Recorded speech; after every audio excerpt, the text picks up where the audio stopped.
So we're going to start with an assembly. Hold on. We're going to start with an assembly that Mr. Hildrew has recorded for us. It's not great, is it?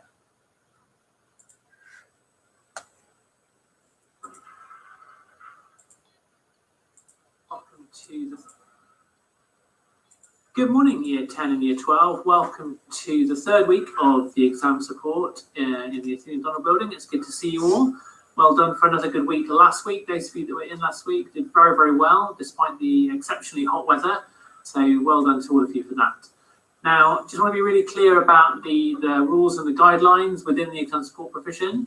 Our rules have not changed, so our rules remain the same. 2 metre social distancing, all the hand washing and so on is exactly as it has been for the first 2 weeks. So you must continue to abide by those rules, please. They're the rules that are going on here in school.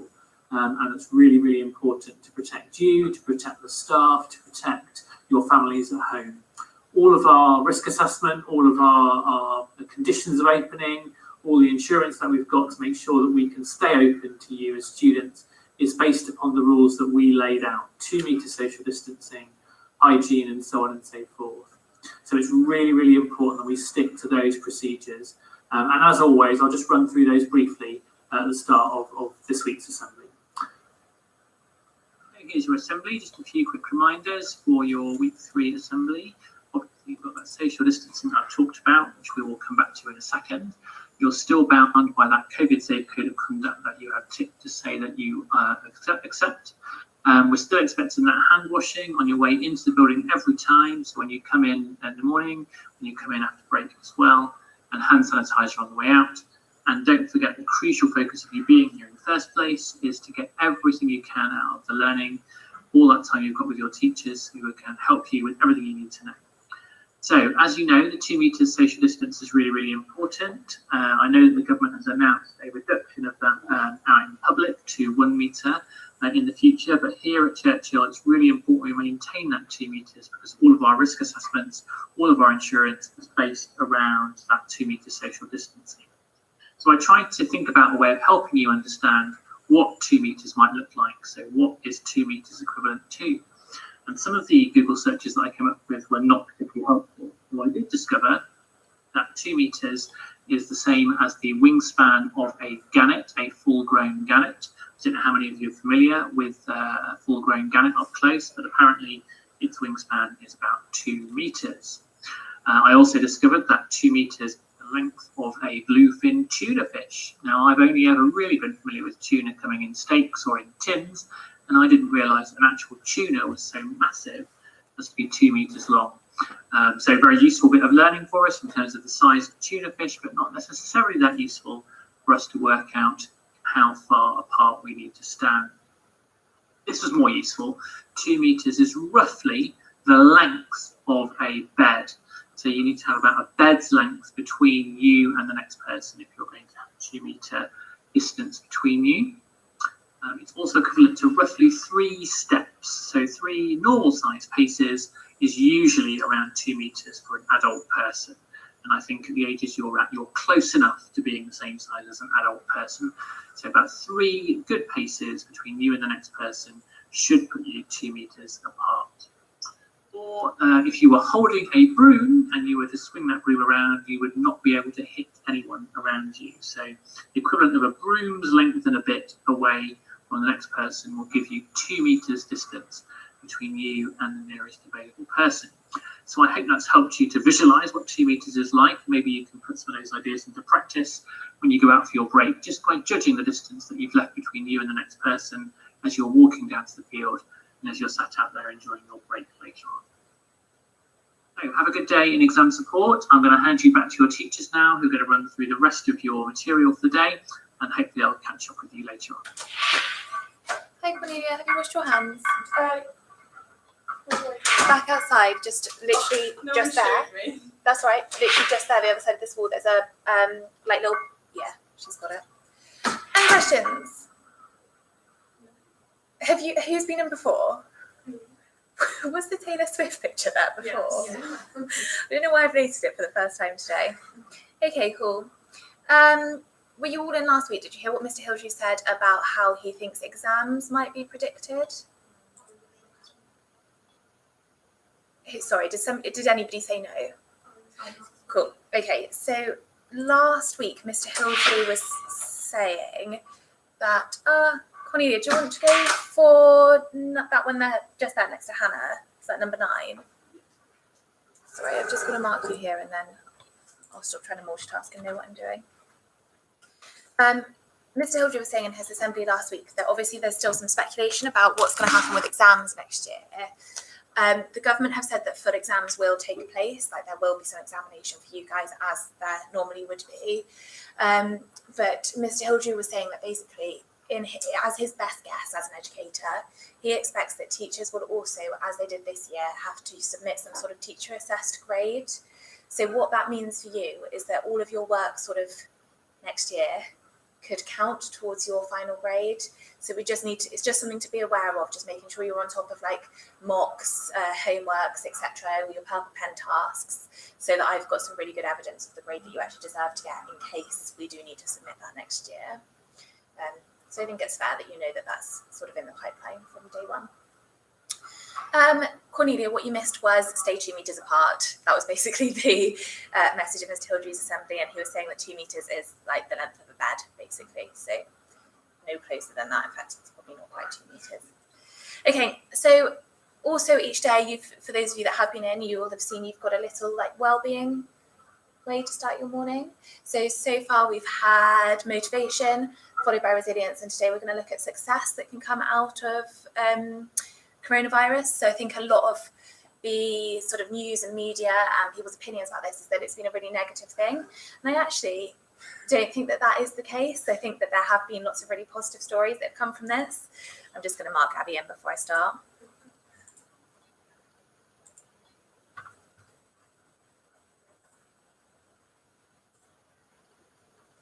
She's busy having a chat with Mr. Morgan, isn't she?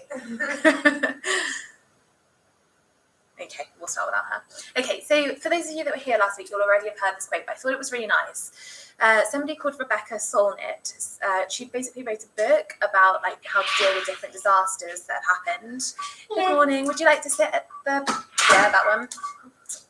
And she was basically arguing that everybody always assumes that when something goes wrong, like human life falls apart and nobody knows how to respond, and we all enter this like deep state of everything is going wrong and we all end up really depressed. But actually that's not what happens at all. She says that these sort of disasters open up human reserves of improvisation, solidarity and resolve, pockets of purpose and joy even in the midst of loss and pain. So she's not saying we should celebrate everything that goes wrong, but she's saying like with everything that goes wrong, there is the chance for something better to happen, and that's what we should be celebrating and looking at, rather than focusing on like what is wrong with what's happening. So here are going to appear a number of different positive stories that have happened like across since lockdowns happened. Have you been reading my reasons to smile emails? Oh my god, I was expecting someone to be like, no, sorry. So most of these things you'll already have heard then. So say if there's something that you think is interesting, I'll flick through some of them. So I made this PowerPoint probably a month or so ago, and at that point 500,000 people had recovered of coronavirus. So I think one of the big things that we keep hearing in the news is like, the world's has met another really grim milestone of what I think this morning they said 500,000 people have died across the world. What they're not reporting on so much is all the positive things about how people have recovered, how people have got better. Human trials have begun on a vaccine. Guys, this is so exciting. I had a vaccine. Yeah, I signed up to be part of the vaccine trial, and I think they're still recruiting people if anybody is interested in taking part. I had to go to Southmead Hospital and they gave me an antibody test, and I was crossing all my fingers that I secretly had it and didn't know, and then my antibody test came back as negative, so they were like, you can have the vaccine. So they basically, it's a double-blind trial, so you don't know which vaccine you've had. So it's either the new vaccine for coronavirus or a meningitis vaccine that they inject you with, and then the group that I'm part of has to do an e-diary each day. So every single day I take my temperature and I record all of the symptoms that I've had as a result of the vaccine. And then once every month or so, I have to go for another antibody test to see if I've still got antibodies if I'd had the vaccine, or if I don't have antibodies. because I had meningitis, or if I don't have antibodies because the vaccine didn't work. Does that make sense? Yeah, it's really cool. I think it's really exciting. And one of the things that they were saying when I went over to have like the initial chat with them is that the vaccine trial is due to last a year, but they might have proof that the vaccine works before then. So if this does work, we'd have a vaccine in less than a year. And they've already started mass producing it because they're so confident in its like ability to work. So by Christmas, we'll have enough of this vaccine to start rolling it out if it's proven to actually be effective by that point. So let's cross our fingers that it is, because I've been injected with something and I'd quite like it to have worked. And I'm pretty sure it wasn't the meningitis one, because I've had that one before and this one did make me quite unwell. So fingers crossed. Are you all going to be this quiet all day? I got a sore throat already. There's only so much talking I can do. Good, thank you. Right, new ventilators were approved. So there was lots of really negative news at the start of lockdown about how the UK hadn't joined the EU ventilator scheme. What was it? Boris Johnson said something about us not being part of the EU, so why would we do what they were doing? And everyone sort of jumped on him and said, that's ridiculous. If there's a good scheme, there's a good scheme. Well, anyway, we did something else, which didn't really make headlines. Did anybody watch the BBC's Big Night In? Oh, it was so good. I think it's still on iPlayer. I'm not 100% sure. It was really good. I'd highly recommend watching it. It was basically like a concert that celebrities, singers, recorded from their homes. So there was quite a difference in the quality. Who was it that sat with the tree with all the fairy lights? Oh, I can't remember either. When you, that's really annoying because when you watch it, you'll be like, oh yeah, classic. And then other people were just sort of sat in their like little home studios with an old piano and an iPhone recording them. So yeah, but that was really good. In New York, there have been no pedestrian deaths as a result of the fact that they probably have now, but when they were completely locked down and there were literally no cars. So one of the things I think we kept seeing were pictures of the UK all flocking to the beaches and whatever else. But in New York, the streets were literally completely dead because nobody was out. So that made life a lot safer by getting rid of cars. There's also been loads of schemes to like improve cycling facilities for people across the whole world. So you'll notice, I don't know about around here, although they are redoing the Strawberry Line. Did you hear that in the news yesterday? Yeah. Making it better to cycle on. So just like improving the quality of the track, I guess. In Bristol, they've closed a load of roads temporarily, so they can put temporary cycle lanes, like much wider cycle lanes in. I don't know if anyone's tried to cycle around Bristol, but cycle lanes aren't great. Huh? We're meant to be like world leaders in our cycling ability in Bristol, because we've got more cycle lanes than anywhere else. But if you actually look at the cycle lanes, they're like this long. Yeah. So all of that's been improved. So it basically means that like there'll be less need to drive a car because people like us will feel safer being on a bike. So we might choose that option rather than a car, which I definitely wouldn't have done before this, because you're right, cycling on the road is scary in Bristol. This was a really cute story. Did anybody hear about this couple that got coronavirus? They're really old. They've never, since they got together, never spent a day apart. And then I think the woman got coronavirus first and was admitted to hospital. And then the man obviously then got sick because they'd been living together, so they obviously both got it. And I think it was their children rang and said, please put them in a ward together. And they ended up getting put together and they both recovered together. How cute is that? The antibody test was obviously approved. We've already talked about that because I've already had it. The UK has definitely passed its peak. We are definitely, we'd only just passed when I made this, I think, but if you look at the graphs now, we are literally back down to like pre-lockdown levels of transmission, which is really good. New Zealand is virus-free completely now, apart from those two women from the UK who brought it in with them. But other than that, they've had absolutely no new cases and they declared themselves virus-free and have opened everything back up. Slightly outdated because that didn't actually work, did it? So we'll just skip past that. Remember Tom Moore, who raised, I can't remember how much, about 17 million pounds for the NHS by walking around his garden? That was 30. Did it? It was either 20 or 30. That was one of the cutest stories I think I've ever seen. Did anybody watch him do his final lap? Yeah, it made me cry. The effect on global warming has been huge. So there's been such a massive fall in carbon emissions. every 2 weeks or so, you get a little update about it in my email about how many months we've been without using coal. I think we're on 2 months now, which is a complete record for the UK, which is really exciting. On a less exciting note, they have scientists have suggested that by September we'll be back up to levels above where we were before lockdown, because people aren't going to use things like public transport as much, so people want to be in their own cars. So I just think it's something to be mindful of. Like we were just saying, if you can ride a bike, ride a bike. Why are we going to destroy all the good stuff that we've done? We've already talked about that one. Oh, I thought this was so fun. Dogs were enlisted to carry out coronavirus testing. This was in one of my emails because I got really excited about it. Did anyone read this? They've trained some dogs to like sniff out coronavirus. Like, you know, there's always stories about how dogs can tell if you're ill and they can like test if you've got cancer and stuff, but it's never really used scientifically. Well, they reckon they can train dogs to actually sniff it out in people, so they could like, I don't know, maybe be somewhere like an airport, for example, to see. I thought it was really cute. Lockdowns being eased all over Europe. Carbon emissions are still falling.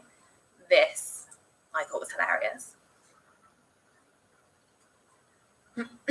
So this is a care home somewhere in the UK. I can't remember where.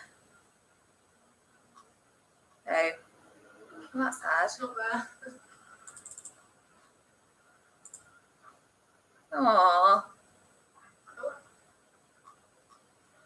Okay, well, this was a really fun video of people who lived in a care home, and their like family were coming to visit them, but obviously they weren't allowed to go into the care home, so they had all the people in the care home sat on chairs in the car park, and then their family members would drive into the room with all their windows wound down, playing their favourite songs out of their car to like say hello to them. Oh, it was really, really cute. See if you can get the link to work at home. I don't know why it won't work here.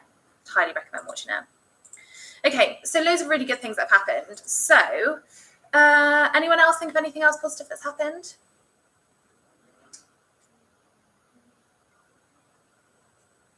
Really? Go to sleep earlier. Excellent. What time are you going to sleep now? Well, 11. That's not early. It wasn't compared to what I was. Yeah, it was compared to what she was doing. All right, good. What time are you getting up? But about 20 minutes ago. So Gabby's not sleep deprived. Anyone else? Cornelia's got new hair. Your hair looks nice. Yeah, I did it for myself. Nice. Me too. I'm booked in for next week. Okay, so we've looked at stories of success in the media and some personal things, but what I want us to try and do is have a think about things that we've done. Like, they don't have to be huge things like training a dog to sniff out coronavirus. But I expect lots of you feel not great about the fact that you've been in lockdown for however long. And I think it'd be really nice for us to focus on some of like the good things that have happened in our own lives or sort of as a group. That we can sort of focus on, and then we'll start sort of making plans for how we're going to show more success throughout there's 3 weeks left of term. Okay, so Gabby's already shared. Cornelia's got new hair. Who else? What else have we done? So I wanted to get bits and bobs for parents. Nice. Do you cycle often? Not as often as I'd like. Cool. So how far did you have to cycle? But I'm looking to West. Nothing to me. It's not that 40 minutes, but that's only because I cycled on my dad's bike, which is too high for me. Nice. Okay, cool. So Hannah's done a 40-minute cycle to do something nice for other people. How did you feel afterwards? Good. Yeah, doing stuff for other people is really nice. Also, if you've read my emails, you would have read about the study where they found that it actually increases the length of your life, and like doing acts of kindness for other people is like basically really good for ourselves, which I guess kind of makes them a bit selfish, but that doesn't mean you shouldn't not do them. Excellent. Emma, what have you done? We've been navigating shopping for my needs and stuff. Very nice. And how does that make you feel? Feel quite good. I'm not very nice people, but Does that make you feel even better about it? Like, I know you wouldn't do this to me, but I'm still... Holly? I'm helping shopping for my grandparents. Amazing. Millie? I'll be working. Yeah. Millie, tell everyone a bit about what your job is. I work in a care home, so I'm like classes frontline, I guess, because we had quite an outbreak in there. But we're clear now. How old is that?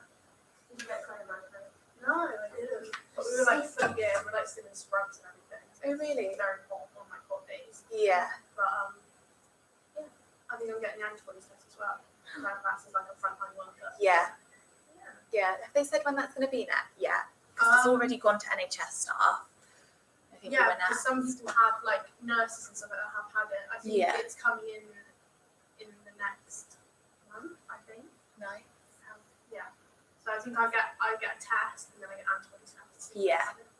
So, Yeah. That's exciting. Has anybody had a test for coronavirus? It looks scary. Yeah. When they stick something on your throat or your nose, isn't it? Both. Oh. So as part, if anyone does decide that they want to be part of the vaccine trial, one of the things that you sign up to doing is a home test every week. So you basically get this like what looks like a cotton bud, but like on a really long stick, and you have to rub it along your tonsils for 5 seconds. Oh, it is so disgusting. So imagine rubbing a cotton bud on your tonsils. It's not allowed to touch anywhere else in your mouth either. So as soon as you gag, you've got to rip out your mouth, otherwise your tongue ends up touching it. And then the same stick that's gone on your tonsils, you have to whack up your nose and rub it around your nose for 15 seconds. And then it goes into this little pot that's got, I mean, I don't know enough about science. Emma, I'm looking at you. I don't know if you know. It's got some sort of like formula, liquidy stuff in it. And then you put the top on. It goes in like a biohazard bag inside another bag, inside a cardboard box that you then have to post to them. And then they text you your results like the next day. It's really good. But doing the test is really grim. Yeah, be prepared. The antibody test is a blood test, so that's slightly less Yeah. scary. But no, I think someone has to do it for me. I couldn't do it myself. The test, I'd have to get someone else to do it for me. Yeah. I just like go, do it. Yeah. No, I wouldn't want someone else putting that down my mouth. Cool. Right. Okay, so we're going to think about ways that we can succeed this week. So what sort of stuff, what have we got on? Not a lot. Yeah. What have you got coming up this week? Schoolwork. I've got a driving lesson next week. Okay, cool. Right, so is this your first driving lesson? Yeah, but I've been learning throughout quarantine my dad. Oh, nice. What good time to learn. I know. No one else is on the streets. Okay, cool. So Cornelia's got her first driving lesson. So what are you going to do to make sure that that's a successful use of your time? I need to brush up on my like theory skills because I want to book that soon. But I also have to just like chill because I get on the road and I'm fine. But then like there's a big truck coming and I'm just like panicking. So I think I just need to like maybe do some relaxation, or like maybe I sometimes meditate when I'm really tired and it makes me fall asleep. Maybe that Nice. to relax me. But I don't know. Nice. Were you in school last week? No. I think it's been sent to either you or your parents on last week's wellbeing session. There were some links to some like meditation things that you could look at. That might be a good thing to do. Anyone else? What else have we got coming up? Pub's open. Yeah, okay. How old are you, Gabby? How old am I? Yeah. 17. Okay, we're being recorded today, and this is being live streamed to your Restaurant's classmates. The restaurant's open. Excellent. Who's going out for dinner? I'm going back to work. Nice. You Oh, yeah, excited? that's not positive, man. Money? That would be good. Yeah, I work for Wetherspoons. So. Nice. Okay, Gabby doesn't want to go back to work. Well, how could we make Gabby feel more positive about going back to work? You might be a bit hard pressed to do that in a minute. I was actually thinking about that. It's really good money to Oh my gosh, this is such hard work. Okay, who else is doing something positive next week? What else is happening? Nice. What are you going to have done to your hair? It sounds really extreme, but I'm pretty much going up with them. Nice. Pretty much blonde already. I don't know. Everyone says that and I'm not because I'm so brown and I hate it. Ugh. Okay, well, Millie's successfully going to turn blonde, so that will be exciting. Anybody else? Nice. What are you going to do? No, I think like. Oh, fun. Oh, so which beach is it that you all rave about that's meant to be really good that I accidentally said was Western and everyone jumped down my throat? Is that what it's called, Sand Bay? Oh, it's like just down. Yeah, it's just That's what I said. And everyone was like, oh, it's not Western. And then I was like, oh, okay, so it's Sand Bay. I mean, it's got stuck there, didn't it? Did They had they? to get rescued. Maybe I do. Yeah, they had to get rescued. So is that the beach you're cycling to? I think, yeah, I think it's Oh, nice.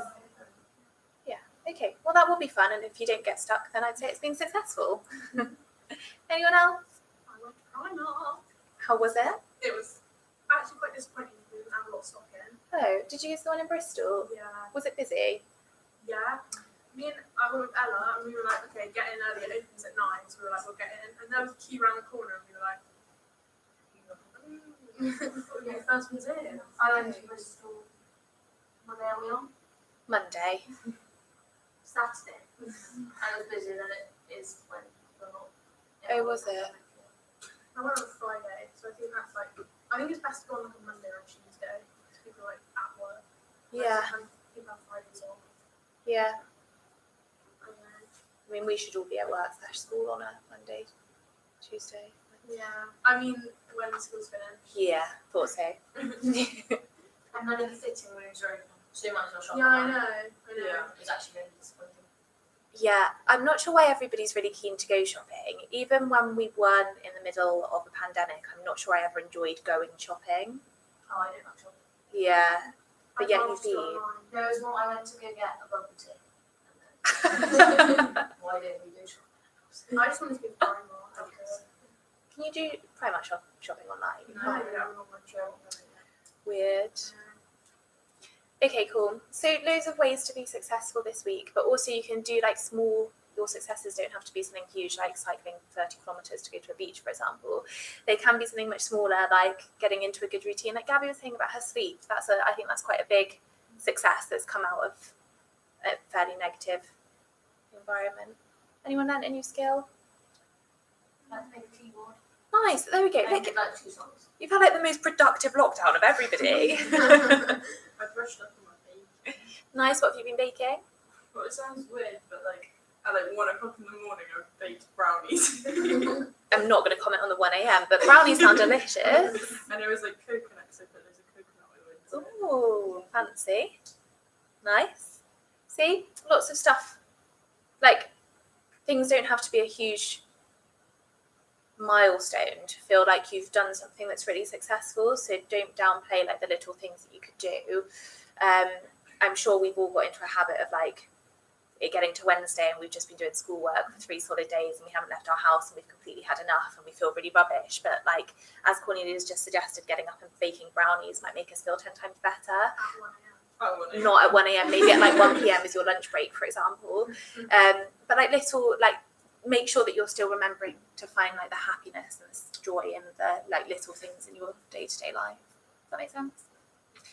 Cool. Right. Any other questions?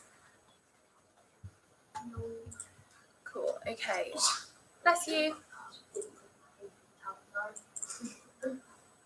It's been a long day.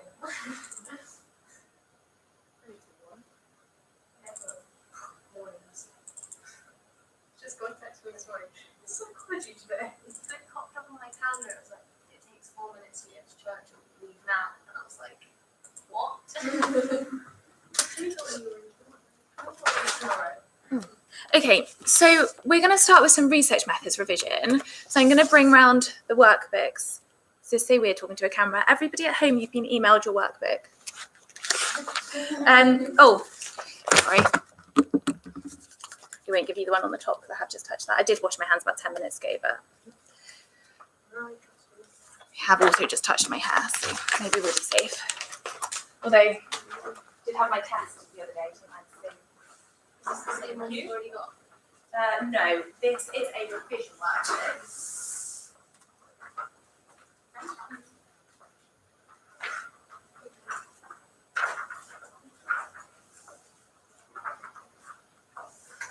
Okay, so in this workbook is all of my side of research methods, year 12 and year 13. So just to, I know I've already said this to you before, but just to remind you, research methods is double the size of all of the other topics. So in year 13, you have 3 exam papers. Paper 1 covers your year 12 topics, so it's memory, attachment, social influence, and psychopathology. Paper 2 covers your topics that you do in year 12 and year 13. So that's the approaches, biopsychology, and research methods. So there are only 3 in that paper because research methods takes up 2 of them. So research methods will be out of 48 and everything else is out of 24. But research methods will also be embedded everywhere else as well. So it's not just a paper 2 that it will appear in. And then you'll have a paper 3 exam as well, which will be issues and debates, which we're going to look at later today. Forensic psychology, cognition and development, and schizophrenia, which is what you'll do as of September. Does that make sense? So, moral of the story, research methods is super important. So today's going to be split into a couple of lessons. You've got a break in just under an hour's time. The first lesson, which will span just over that hour, was meant to be an assessment of progress with remote learning and a correction of misconceptions and identification of priorities. So we had our Zoom lessons where we did the approaches stuff a couple of weeks ago. So I thought the best thing to look at next would be research methods and see where you're at with that. So I'm only going to look at my side of the course today. When I asked Mr. Joyce what he wanted me to cover, the stuff that he pulled up on was stuff that sort of crossed over to both of our sides of the course, so things like probability and significance and all of that sort of thing. So we are covering the issues from both sides, if that makes sense. So things that you should already know: reliability across all methods of investigation, ways of assessing reliability, which include test, retest, and inter-observer, improving reliability, types of validity across all methods of investigation. So these include face validity, concurrent validity, ecological validity, and temporal validity. Assessment of validity, improving validity, and features of a science, which are objectivity in the empirical method, replicability and falsifiability, theory construction and hypothesis testing, and paradigm shifts. Does that make sense so far? Cool. Right, so we're not going to finish this whole workbook today. We're just going to look at a couple of the different sections. So if you can find the one on reliability, it'll be near the back because it's a year 2 one. In fact, if you go to the back page and just turn it once, you'll end up with it. Okay, so I can't actually write on this board, so I'm going to jot some notes on this one. But if you listen to what I'm saying, you probably won't need to copy it. Which means, hold on, I need to move the webcam as well.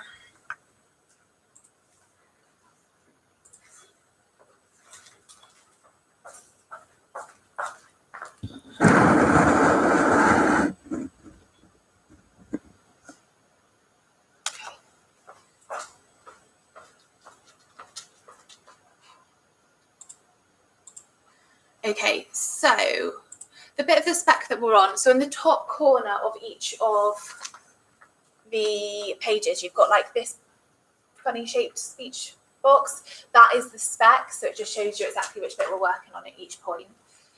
So at the moment, we're looking at reliability across all methods of investigation, ways of assessing reliability, which are test, retest, and inter-observer, and improving reliability. So should we start with test, retest as a way of assessing reliability? What's involved in a test, retest?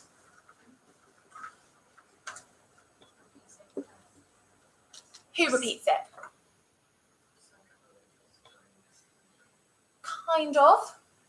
I mean, yeah, they would, but that's not like the most relevant bit of who. Good, well done. The same participants have to do the test, the same test more than once. So let's use an example to explain this. What do we want to investigate today?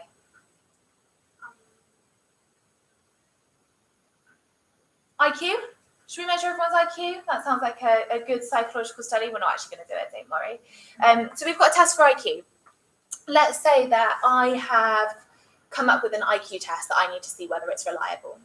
So what I'm going to do is I'm going to get you guys to sit my IQ test today.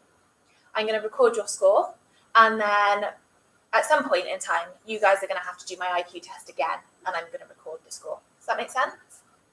So the same group of participants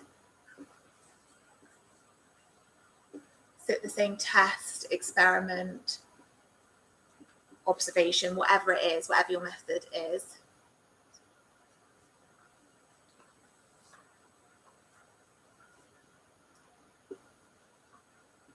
And you do that more than once. So if we're using IQ and I've given you your IQ test today, when might I give you your second IQ test? In a month. Why a month? Good, but why wouldn't I have picked 10 years? Good, well done.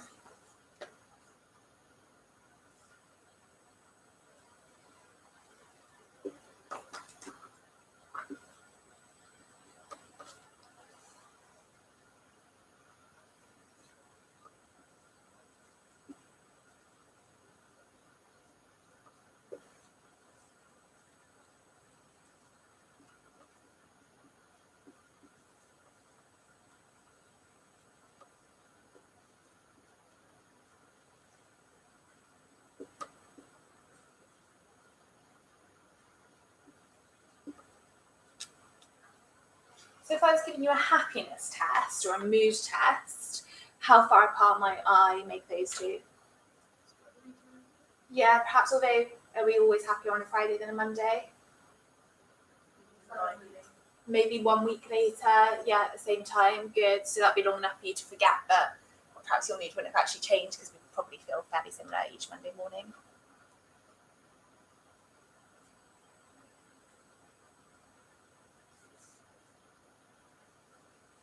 Okay, so I'm just going to make up a little bit of data.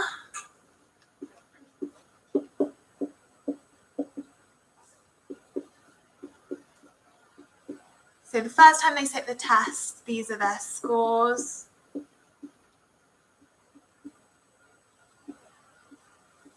And then the second time,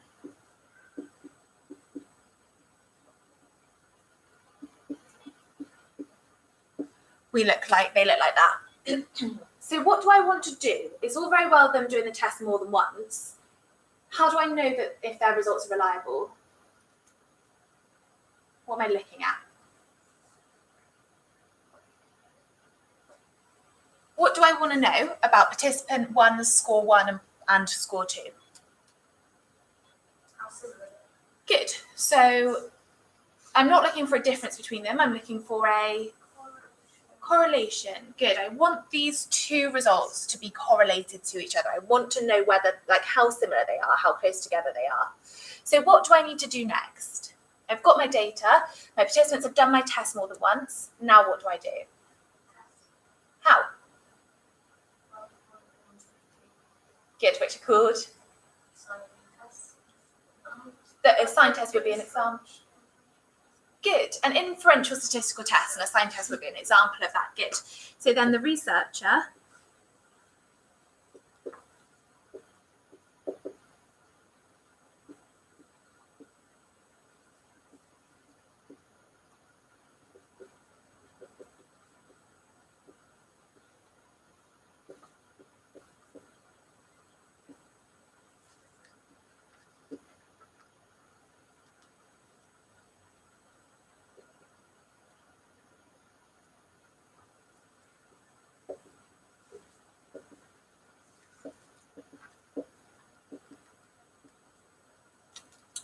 Okay, so if we're measuring, sorry, should I read that out? It says the researcher uses an inferential statistical test to see if each participant's scores are the same or similar each time they did the test. So if you need that again.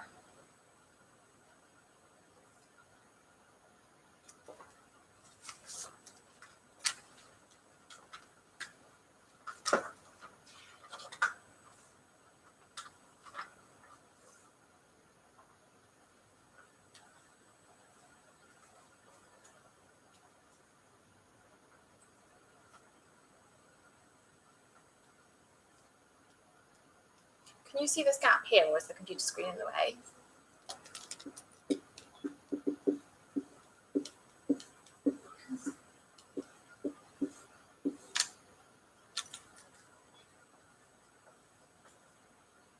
you want me to read it again? Same or similar each time they did the test.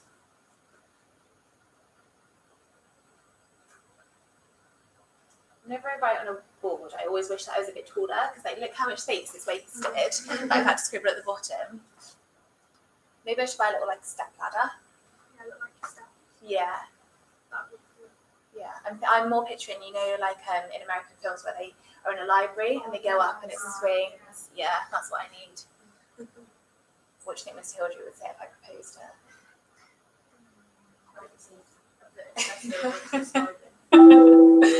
Cool. Okay, so just a bit of revision then. If we're doing an IQ test, how do I know which of my statistical tests I'd like to use? I refer to my arachnoid table. Good. So what does my I stand for? Independent groups. Good. R? A/C? Good. What am I looking for, a difference or a correlation here?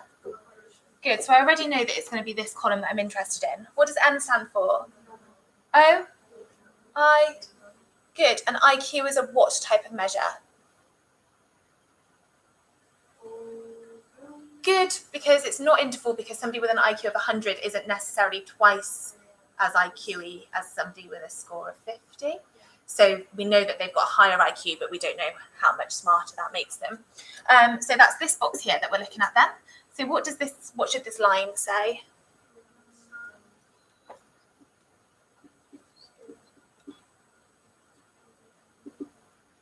Just because we're recording this, I'll just write that out properly for this first time around. So what's a Spears?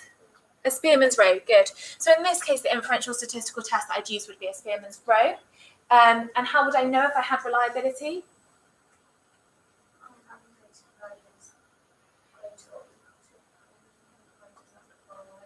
You're not wrong, but you don't need to know that. You've made it a lot harder for yourself than you need to. So we'll say that on your table.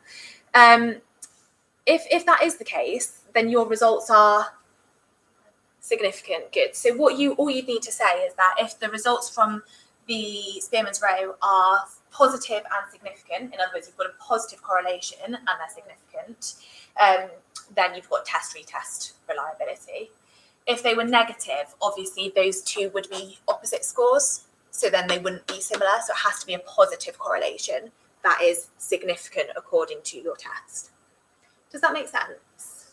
So what that test has shown you is that these are statistically similar enough to basically say the same thing. Cool. Any questions?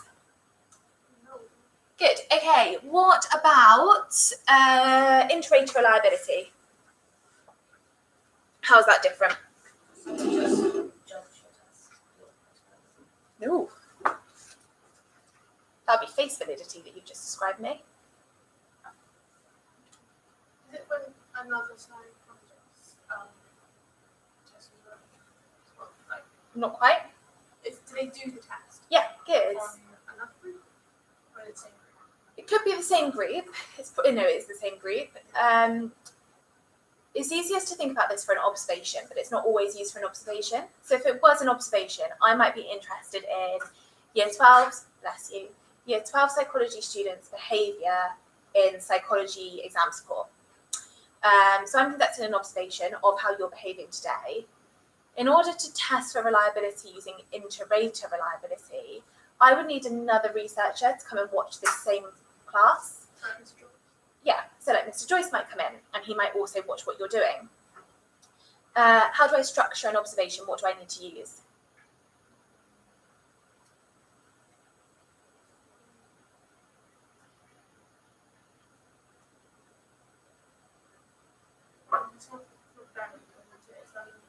It's the ones where like you look out for, you have set Yeah. things that you look out for. Yeah, what are they called? I can't remember what they're called. Behavioural categories. Good, well done. So I have my list of behaviour categories. So if I'm looking at year 12 behaviour, they might be things like putting your hand up, asking a question. What else have we seen? Yawning. Sneezing. Okay, so they're my behaviour categories. Granted, they're not great ones.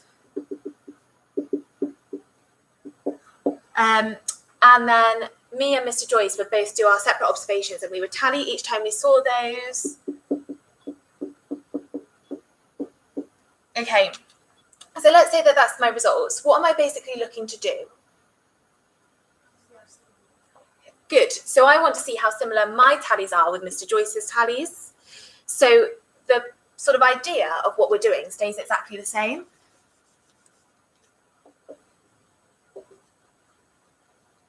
I didn't rub that out very well. That's meant to say inter-rater. So we've got the same group of participants doing the same thing, but being measured on that by more than one investigator. So if you were doing an interview, for example, I'd have more than one interviewer. If you were doing a study, I'd have more than one person like recording your dependent variable, which might be something like reaction speeds. If it was an observation, I'd have more than one person observing your behaviour. So the same group of participants sit the same test, experiment or observation, or same group of participants are measured on the same test, experiment or observation by more more than one researcher. Does that make sense? Yes.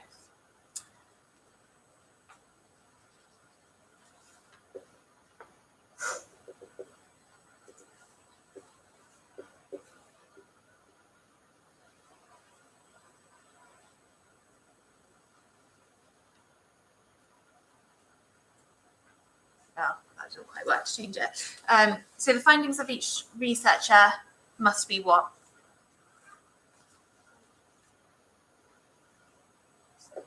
Similar. Good.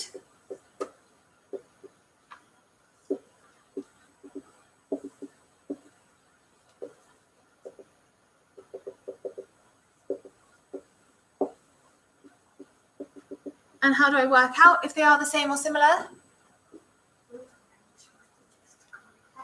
Good. So rather than to see if the participants' scores are the same or similar, we're looking at whether the researchers' findings are the same or similar.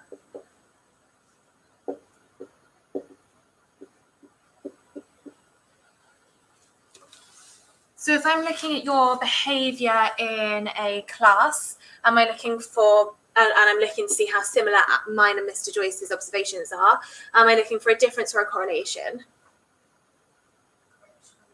Correlation, good. And what level of data do I have? Nominal, good, because I've got categorical. How many of you put your hands up? How many asked questions? How many yawned? So that's this box here. And it's the worst star ever. And what should be in here? Chi-squared, good. We've got chi by chi. So in this case, I'd use a chi-squared to test that. So how would I know if they were reliable? What would I find from my chi-squared? Good.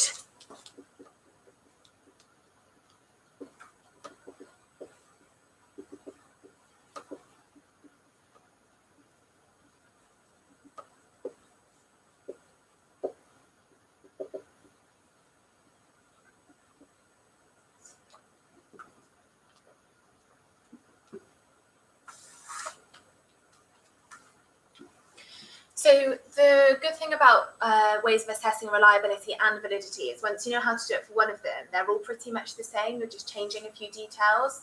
Did you see how, because we knew test, retest, I didn't have to start again for integrator. You're just changing the bits to make it 2 tests or 2 observers, for example.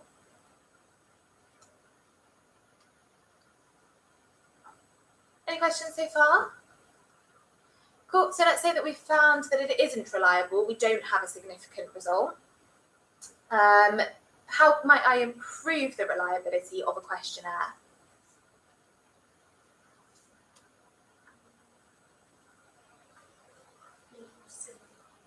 What do you mean?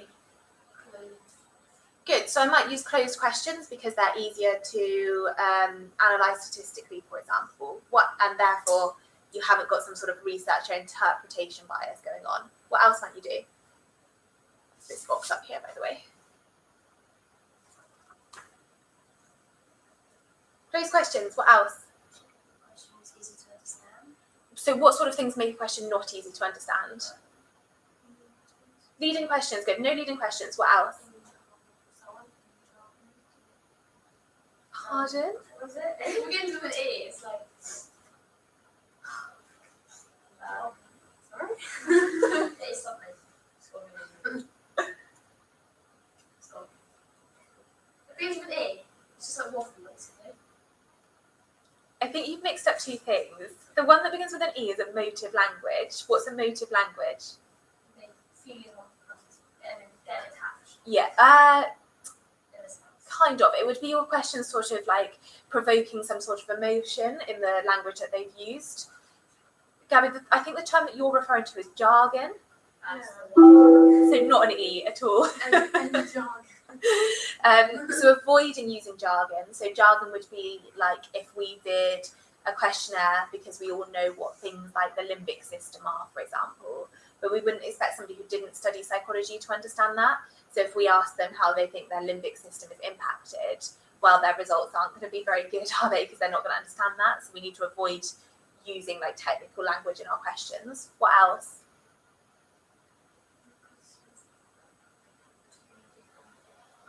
I don't exactly remember what it is, but it's about 2 things.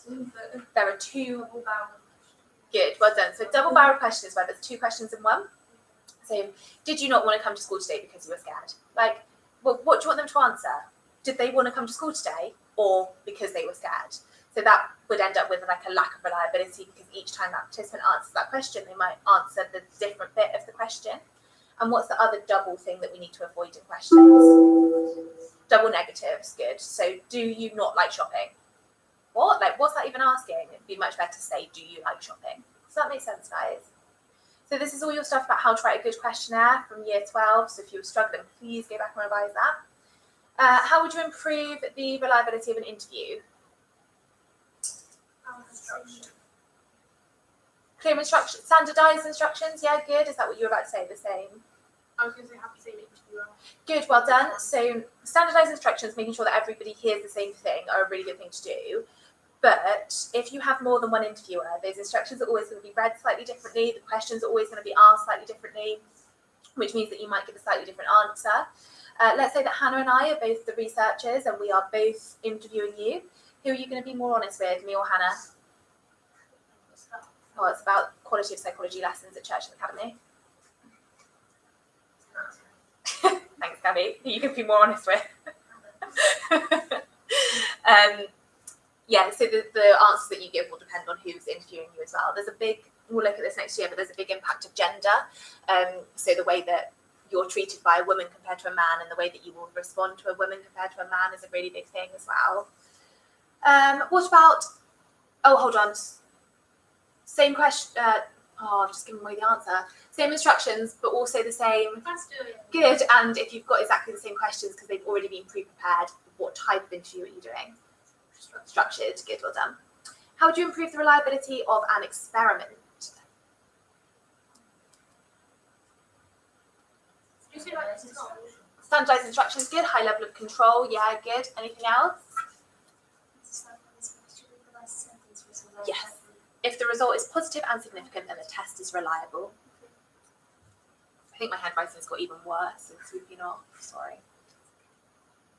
What about an observation then? How can I improve the reliability of an observation? Picture of moving has like pictorial behavioural categories are like, you know what they need, so like what's classed as, if you're looking at smiling, what's classed as a smile, what is it? Good. What has Millie just given a lovely definition of? Visualised mathematically. Very good. Well done. Operationalize your behaviour categories. That's basically the main one.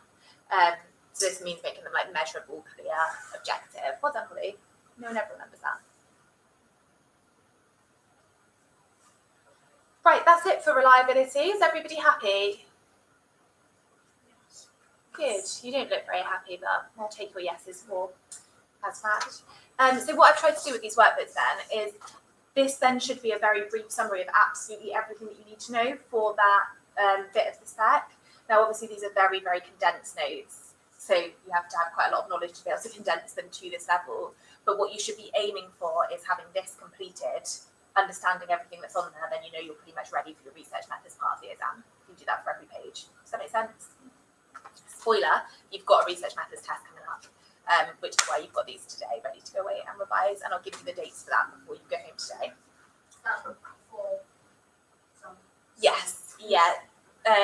I'll just tell you now because it'll be easier. So you have got a lesson on Wednesday, which is going to be feedback from those 2 essays that you've just written me. It's up to you guys whether you, for the other groups, I'm doing a Zoom lesson for that. But obviously you've only seen me today, so do you want to do a Zoom lesson on Wednesday as well? No. Okay. For what? To do feedback on the 2 essays that you've just written me. I'd rather just So I've marked them, those of you that have done them, I have marked them, and there are a few mistakes. No one's done brilliantly in them. Sorry guys, to be fair, baggies. So if you want me to come and tell you what you've done wrong verbally, that's absolutely fine. But otherwise, I've just attached a mark scheme to Google Classroom, so you can work through it yourself. I completely get that you don't want another face-to-face lesson. My only concern with that is that you won't understand where you've gone wrong. Yeah, that's true. Mostly, yeah. I mean, I've told you where you've gone wrong, I haven't told you how to do it right. Oh, you're right. As long as we know what you want me to follow, we should be able Yeah. to read the maths. Okay, cool. So do it. If it doesn't work, then we'll just have a Zoom lesson later on. Yeah. But you need to, in that case, you need to submit your purple penned pieces of work so I know whether they're right or not. So anyway, that's plan for that. And then you've got a couple of lessons of revision, which will be for you to work through these or those worksheets that I've been putting on Google Classroom for you. So you've done a couple of them, I think, when I've been teaching here, and I haven't been able to mark your work, and I've asked you to like 13.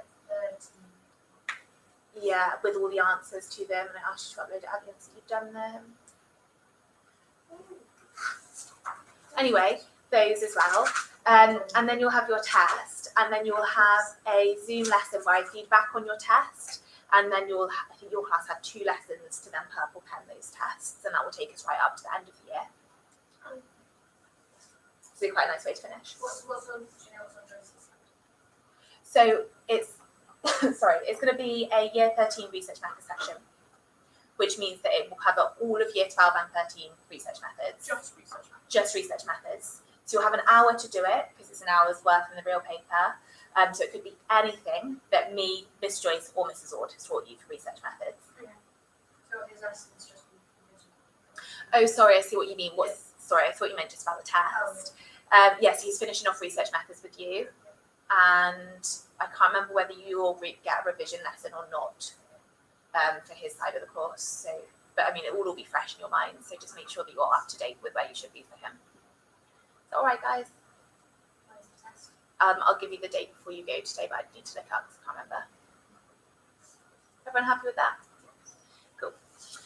Okay, so let's move on to look at validity next. For those people on the webcam, you're looking, if you just flick to the next page in your workbook, and it says at the corner, types of validity across all methods of investigation: phase validity, concurrent validity, ecological validity, and temporal validity, assessment of validity, improving validity. So I'm reading, for those of you that are at home, I'm reading out of the workbook, which is attached to your email. So you've got a definition for validity on there. It's the extent to which the research instrument measures what it sets out to measure. That would be what type of validity? Internal, good, well done. And it also has different types, including internal and external. And there are 3 different types of external validity, which are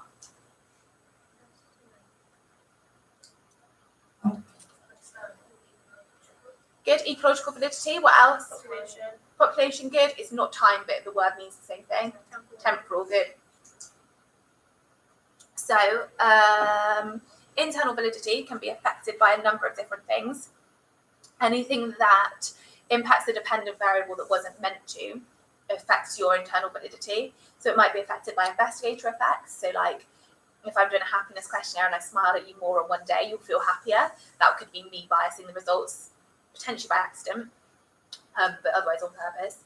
Demand characteristics, so when you guys guess the aim of my study and change your behaviour to help or hinder me, or my research, that sounded a bit weird, sorry. Compounding variables, which could be anything that have the potential to impact the results. So the time of day, the weather, can't think of anything else. Time of day. Season, good. Yeah, anything that has the potential to affect your results. Social desirability bias, so the participants wanting to appear more socially desirable, or poorly operationalized behavior categories. So basically the researchers not really knowing what they're looking for. What do I mean when I talk about temporal validity?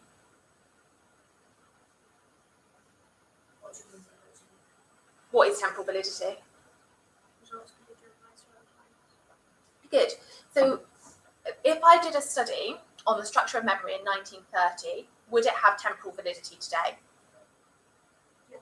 Yes. Why would it? Because it's different. Well, very different.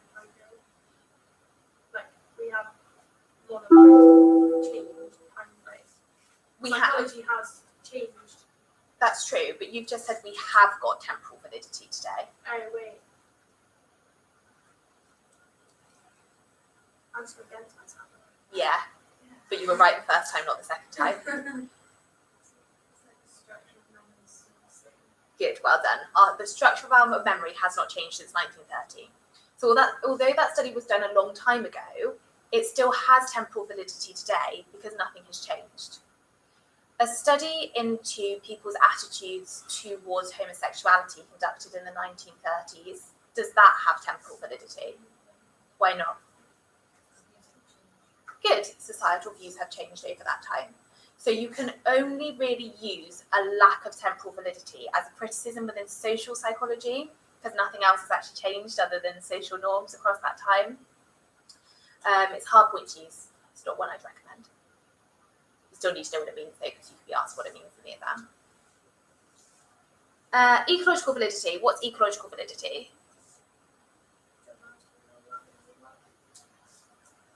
Yep. So give me a real world task that you guys do. School, okay, give me something much more specific than that. Writing. Right, writing what? Essays. For what subject? Okay, so I'm going to ask you to write a psychology essay. Where's a place that you go very often? Where else? Primark. Okay, I'm going to ask you to write a psychology essay in Primark. Do I have ecological validity? Why not?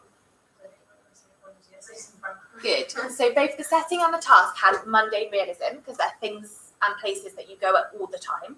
But doing that task in that setting still lacks ecological validity because you don't do that task in that setting. If I asked you to recall a list of food items in a supermarket, would I have ecological validity? Yeah, because you recall a shopping list in a supermarket. So Schmidt et al., what does Schmidt do?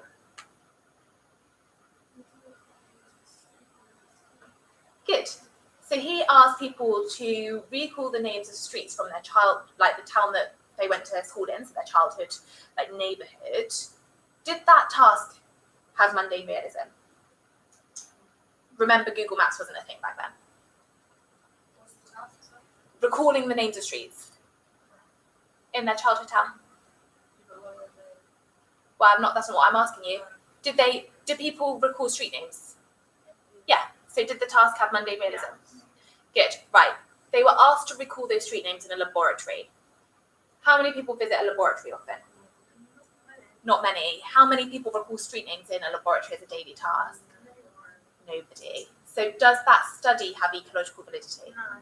Even though it was a real life study, it still lacks ecological validity. Does that make sense? Yeah. Cool. Population validity, what is it? Applicable? Generalized, good.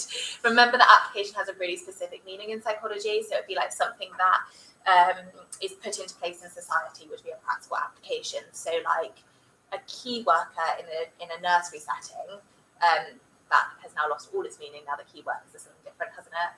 A key worker in a nursery setting would be like each child has their own key worker, so that person provides the primary care for that child. So a key worker might only have like 3 children to look after, for example. That's not to say they wouldn't help out with the other kids, but it's so that those kids form an attachment to one individual person to avoid the effects of institutionalization, like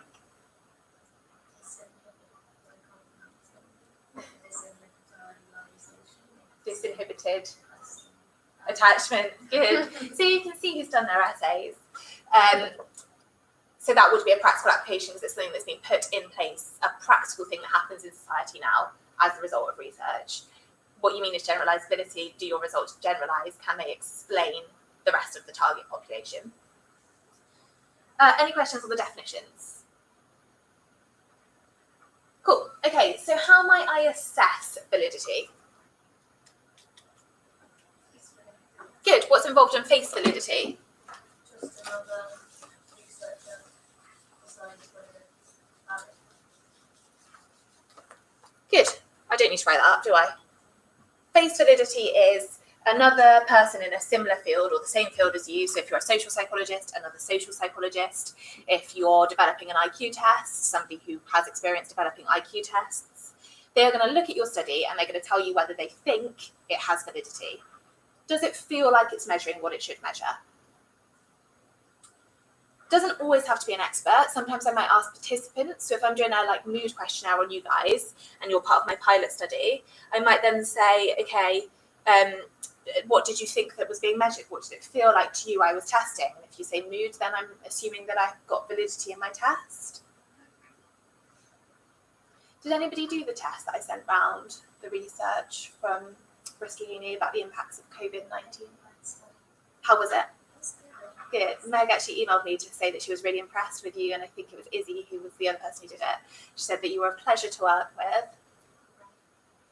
Did anyone do the actual study? Okay, so you're going to start writing your UCAS statements next week. I would highly recommend that you do the study so you've got some practical experience to put on them.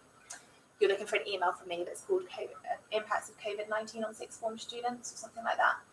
It's a questionnaire. You literally click a link and you fill in some questions. It's easy, isn't it, Hannah? What do you want to do? Sorry, hold on. Let's just backtrack a second. What do you want to do? It shows an interest in like up-to-date date theory development and that sort of thing. So yes, I think you could make that fit quite nicely. As Mrs. Davey would say, psychology is a social science. She's wrong, it's a real science. But so is economics, so you could, I think there would be some good overlap there, yeah. Is anyone doing psychology at uni? I do criminology and psychology. Good, right, definitely do it then. Or So it will- psychology with criminology. Yeah, definitely make sure that you go away and do it then, because it will, and obviously, I don't know what I looked at you, you've already done it. It will give you something good to write on that statement. If you all come back in September and go, I haven't done it because I've got nothing to write, I will be so angry because I've just given you something to put on there. No, you've got, your job will be really relevant. Really? Yeah. 100%. You're fine. Any questions on face validity? What's my other way of measuring for validity? Concurrent validity. Good. What's involved in that?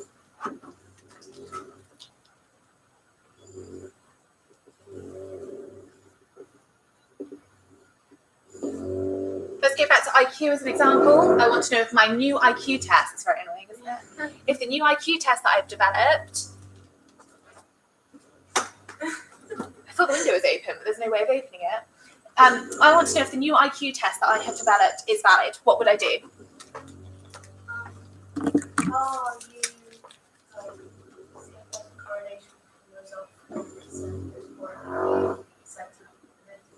Good. So who does my tests?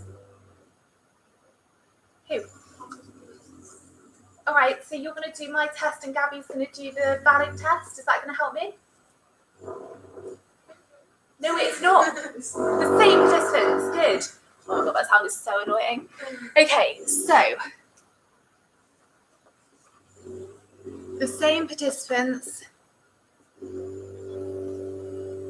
sit the new test. The word sit doesn't quite work unless it's a test. Sorry, you'll have to adapt it for whatever the question is. But sit the new test and a test where validity has already been established.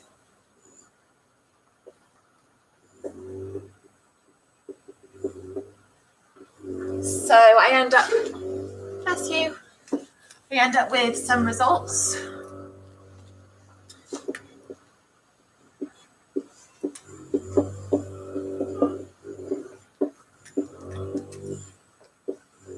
So test 1 is my new test. Test 2 is the one that's already got validity established.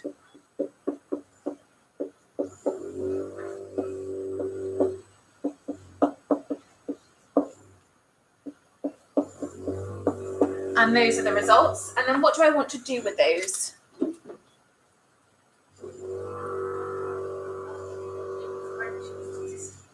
Good, in order to see how similar participant 1 score on the new test and the test that's already known to be valid is. So if it's IQ, what type of test am I using? A Spearman's, because it's ordinal data. So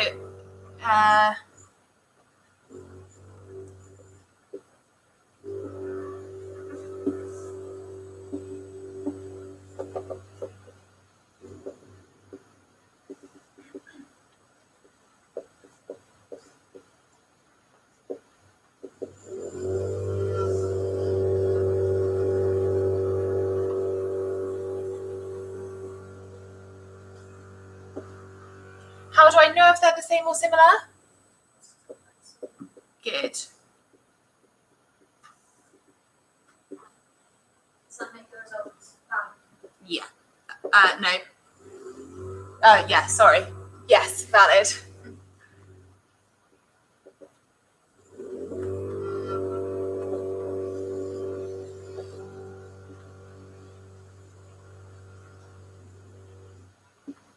So exactly the same as the reliability ones in terms of how you work it out.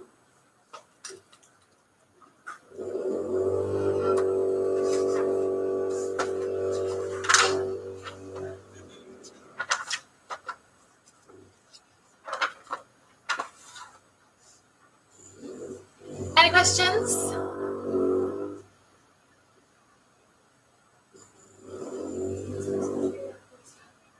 If the result is positive and significant, then validity has been established.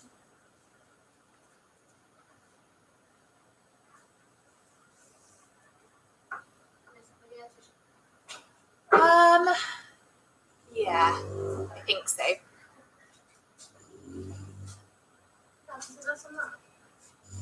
Oh, Gabby, if you're gonna go outside, you do need to sanitize your hands, though. It's just that brown bottle. Yeah.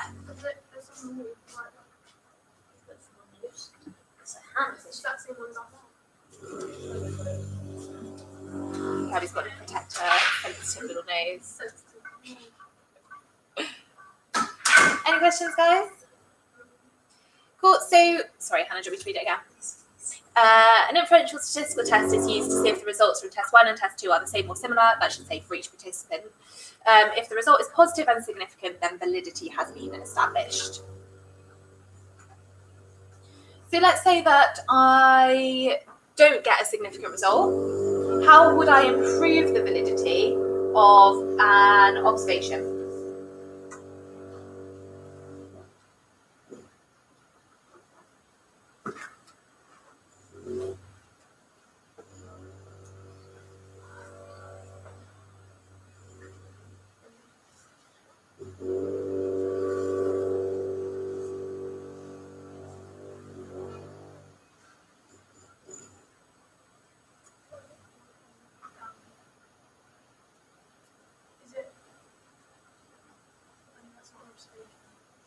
What do we- You know, when the classes don't do their thing. Yeah, yes, you could use that. That would improve internal I want to validity. say that over and over, but I don't. Yeah, that's Is correct. it right? Yeah, yeah. So which one would I want to do if I want them to not know they're being observed? Covert, good. So I might do a covert observation because then the participants would know they were being studied and therefore they wouldn't change their behaviour to be socially desirable or to help or hinder my research.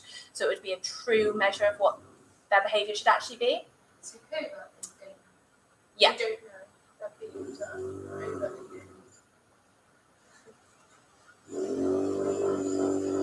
Oh, that sound is so annoying. What else might I do for an observation?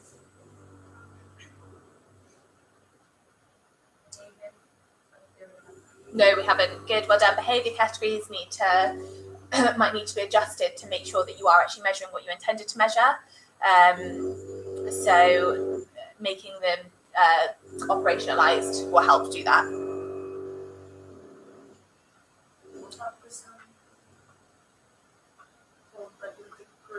So that would affect your population validity. Yeah, good. So making sure that you have a sample that represents the wider population. Yeah, good. What about an interview?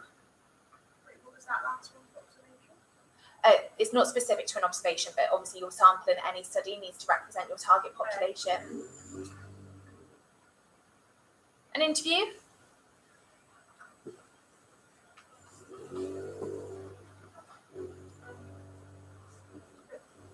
Like broad but relevant questions. Yeah, You can't operationalise questions. no, but you can make closed questions where would be clearer, that sort of thing. Yeah.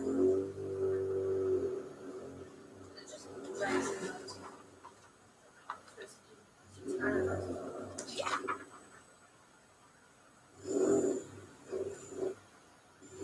What about a questionnaire? Closed questions, yeah, what else might I put in there?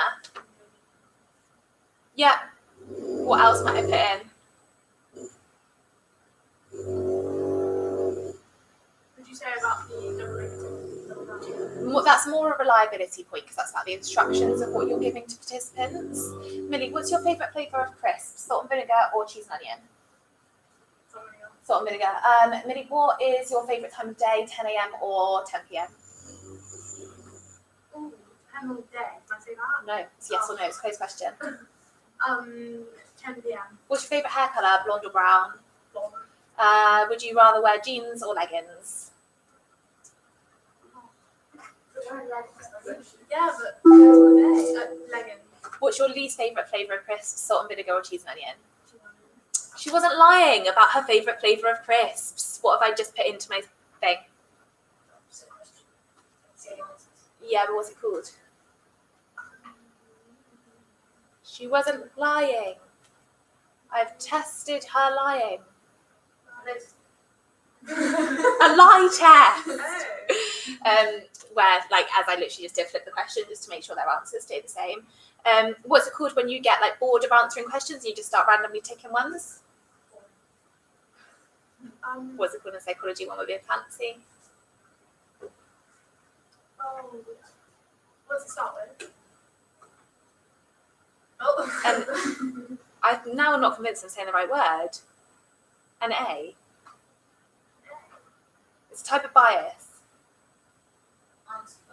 No.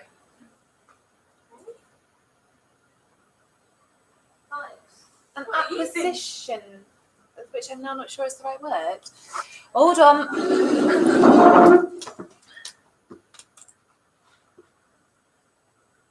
Oh, they really can't see the board on that thing. An acquisitional bias, I'm sure it is. I need to wide out myself.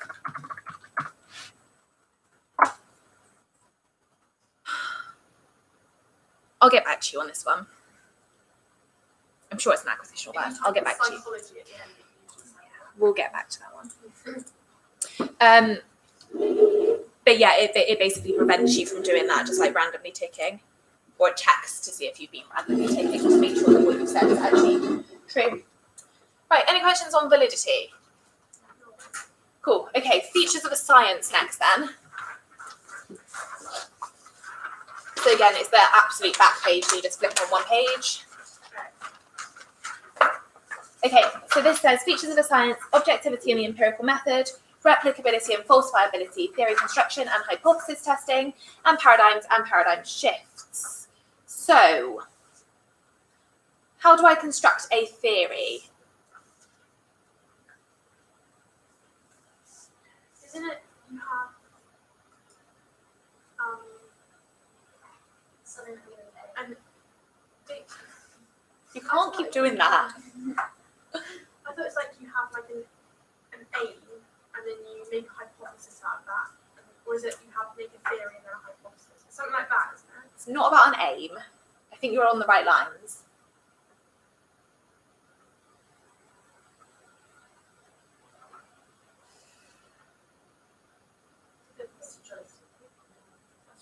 No, you did this with me. No, it's like you have something. Thanks, Gabby. You construct something and then you construct a theory out of it. Kind of, yeah. Or is it that you do the theory and then the hypothesis? I can't concentrate because I really do it. You have facts. Let me give you facts. I'll be back in 2 seconds. I literally can't concentrate. Start with facts. Try and work it out between you, and I'll be back in 2 minutes.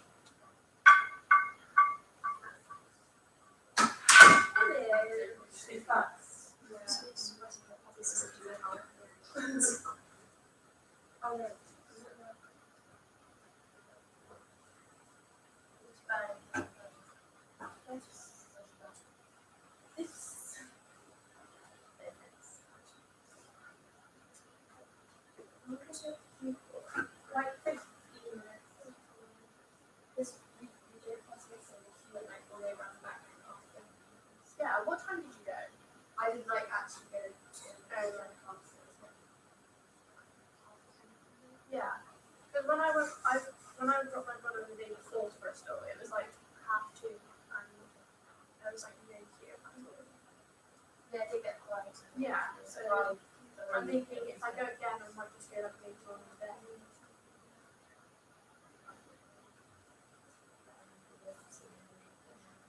Yeah. Yeah, I know. I was doing that on the first day, and I was just like a massive queue.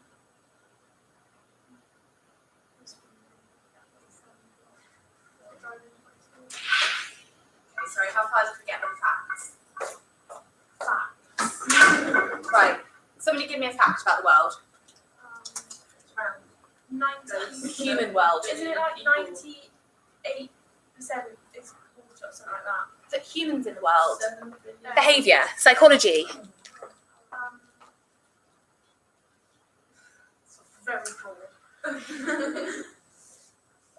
That's the problem, isn't it? Some people have blonde hair. Right, give me another fact. Exactly right. Good, okay. I've now got 2 facts. Do they tell me anything about people's behaviour? No. Why? What do I need to do with them? Blonde people are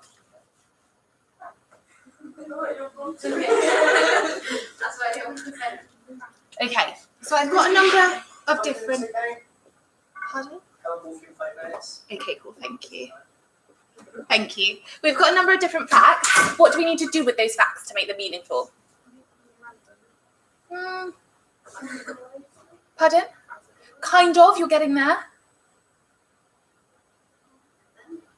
Link them, yeah, good. I need to sort of combine those facts into a theory that tells me something about the world. Facts alone are completely pointless. They don't give me any information. So I combine a number of facts into some sort of idea about what might happen. From that, what do I need to produce? Before that, a hypothesis, good. So this needs to lead to a hypothesis which can be tested. In other words, I might have linked a load of facts about hair and eye colour, and I might predict that anybody with blonde hair is also going to have blue eyes. That's my hypothesis. Somebody with blonde hair will have blue eyes. So I then go away and I test that hypothesis, and I find that some people with blue eyes don't have blonde hair. What am I then going to do? What a ridiculously exciting experiment I've conducted. Yeah.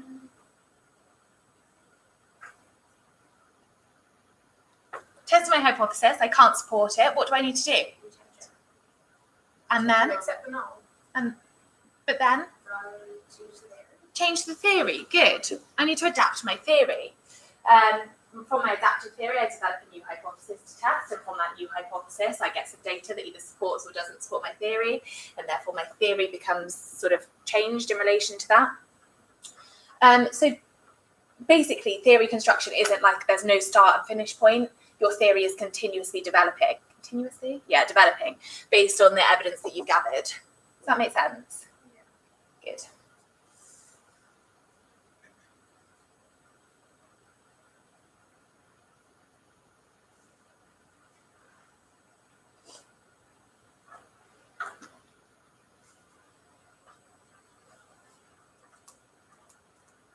So in order to like construct a theory, we do need to do some hypothesis testing.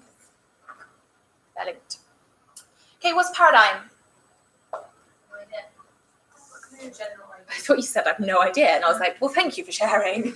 Good, well done. A general sort of idea or theory about the world, I guess. So, for example, a paradigm used to be that the world is flat. What's paradigm shift? Like that review changes Why? because it's proven that it isn't. Sorry, not proven. Evidence shows that paradigm isn't true, Good, which then shifts to it's now said that the world is round. good. You're almost there. You missed a bit in the middle. But we had a paradigm that the world was flat, and then evidence started to build up that made that paradigm not be able to explain the behaviour we were seeing. So, for example, people didn't just drop off the side of the earth, for example.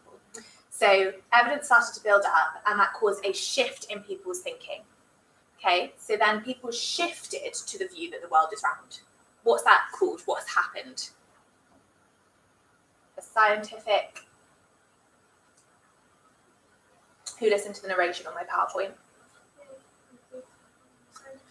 And I literally sat there and I remember recording this and saying 3 or 4 times, everybody lost marks on this question because they ignored this bit. Don't ignore this bit.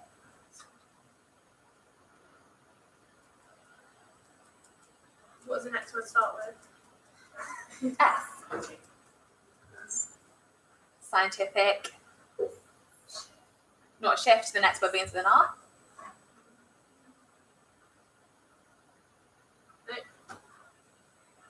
It's gone. Revolution. Good! Yay! A scientific revolution has occurred. There's been like a big shift in people's thinking, which has led to a scientific revolution. Why did the next word start with S? S for science. No, I meant like scientific. What is the next word? Oh, sorry. I thought I was going with scientific. Sorry. Scientific revolution. I thought you meant what does the first word begin with? Yeah, so we have a set of ideas until the evidence against them builds up to the point that the paradigm does not really work or make sense. What could lead to that evidence? Why might I develop new evidence I didn't have before?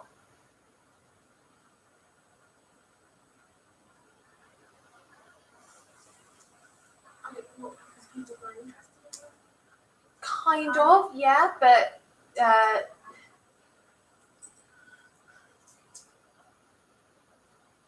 I've always been interested in cognitions and their impact on people's behaviour. Why can I now be more scientific in that interest? Because what exists now that didn't before? Technology, good. So quite often this evidence builds up because new technologies develop, and therefore we end up with a new set of evidence. And then that leads to the paradigm shifting or being overthrown so that the new one can take its place. Are you ready? Thank you. We will go to the field for the room's just coming off. Cool. So they're just coming out. So once they're out, let's call out. Thank you. Does that make sense? Paradigm and a paradigm shift. We've done test for hypothesis. Okay, so we've got empirical methods, replicability, and objectivity and falsifiability left to do. Let's do one of them whilst these guys are walking past. So empirical, what does the word empirical mean? Good. So what is involved in scientific methods? Pardon? Numbers, so objective data, good. Objective numerical data, what else? Measurements, good. So in psychology, how might I gain this empirical data? Yeah, good. Direct testing of that thing. What wouldn't I use that philosophers might use?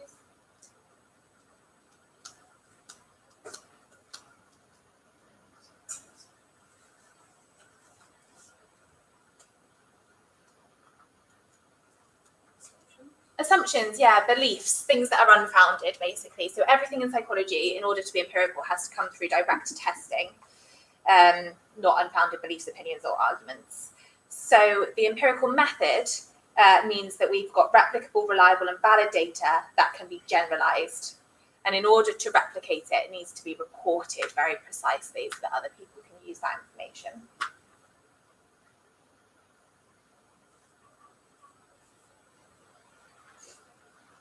So replicability, objectivity, and falsifiability are what basically makes something empirical. So I'll let you go and have your break in just a sec, and then when you come back, we'll look at what those different keywords mean. Then we're going to move on to look at the inferential statistical tests before we move on to like what we'll be destined to. Does that make sense? So, like, do we have to be on this? No, because they're doing what you've done today tomorrow. I'm not going to record tomorrow as well.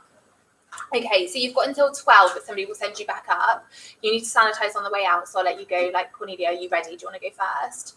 If you've got lunch with you now, I know it's only 11:30, but now's the time to eat it. Yeah, I'm not staying in here, so anything you leave here is at your own risk, but I think you'll be fine. Yeah.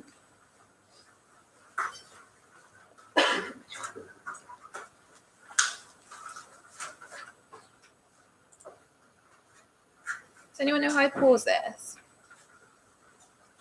I think we just have to leave it on. Oh, okay. How embarrassing.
2 meters apart, guys.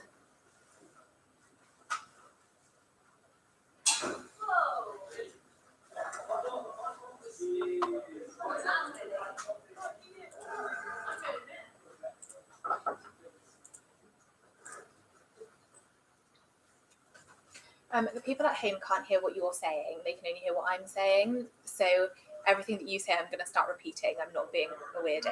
I just want them to be able to hear what you said. Yeah. Millie messaged me. Yeah. So they can see the board. I know. I feel really bad. There's not really anything I can do about it. Screenshot Oh, fab. Cool. Thank you. when I have 40 years. Yeah. Cool. I mean, everything that I'm writing up, I've said out loud. So hopefully it'll be fine. But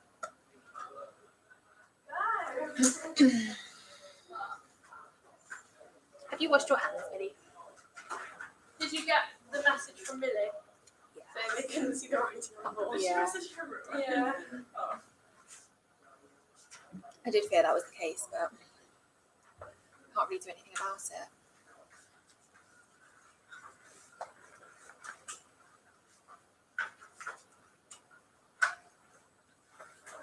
I suppose you can't really do social distancing at your job.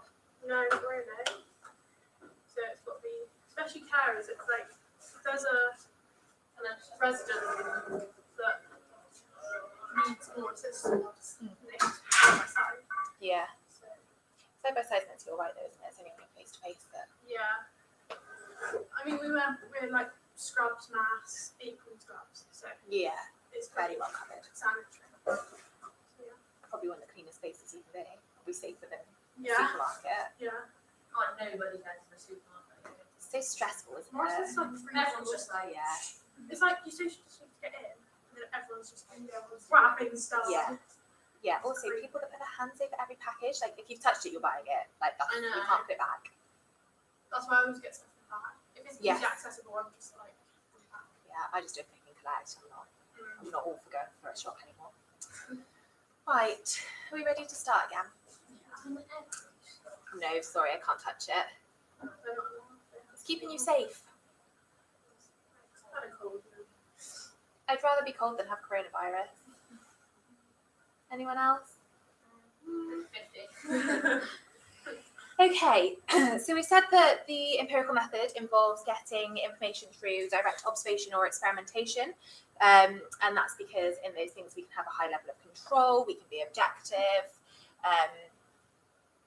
we can, if we've got a high level of control, we can replicate things, all of that sort of stuff. So we'll look at replicability next. So what do I mean if I have replicability? What can be done with my test? Yeah, but you'll get 0 marks for saying that. Good, well done. Or repeated would have been fine. So I can do the same thing again.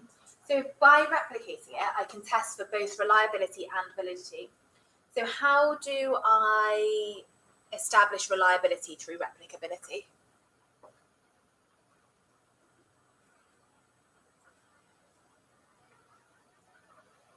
What is reliability?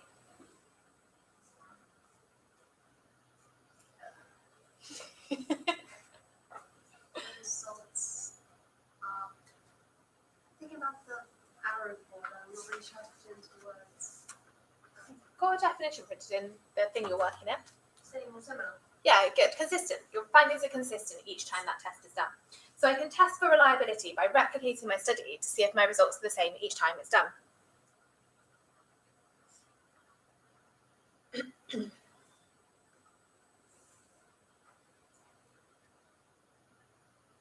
How can I use replicability to test for validity?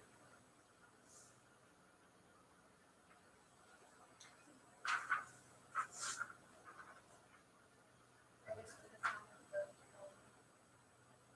the current validity after repeating. No. What type of validity should you be thinking about? External validity, good. So we're thinking about external validity. How would replicability test for external validity?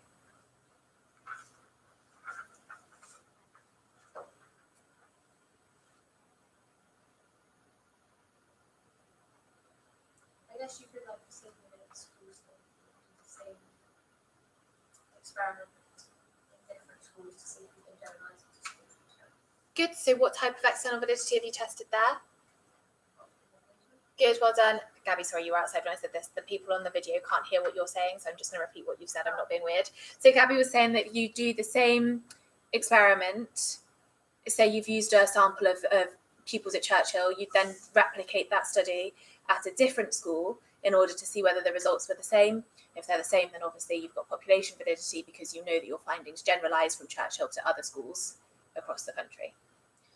Same time, so you could replicate it at a different time and test for temporal validity, or in different settings to see if it generalizes across different places. Does that make sense? Cool. Objectivity, what's objectivity?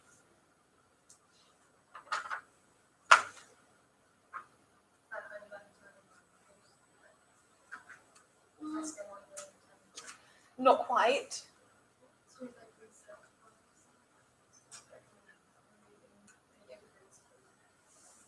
It's objective. Your There's clothes. no, like, there is no bias. It's, isn't there a word for it?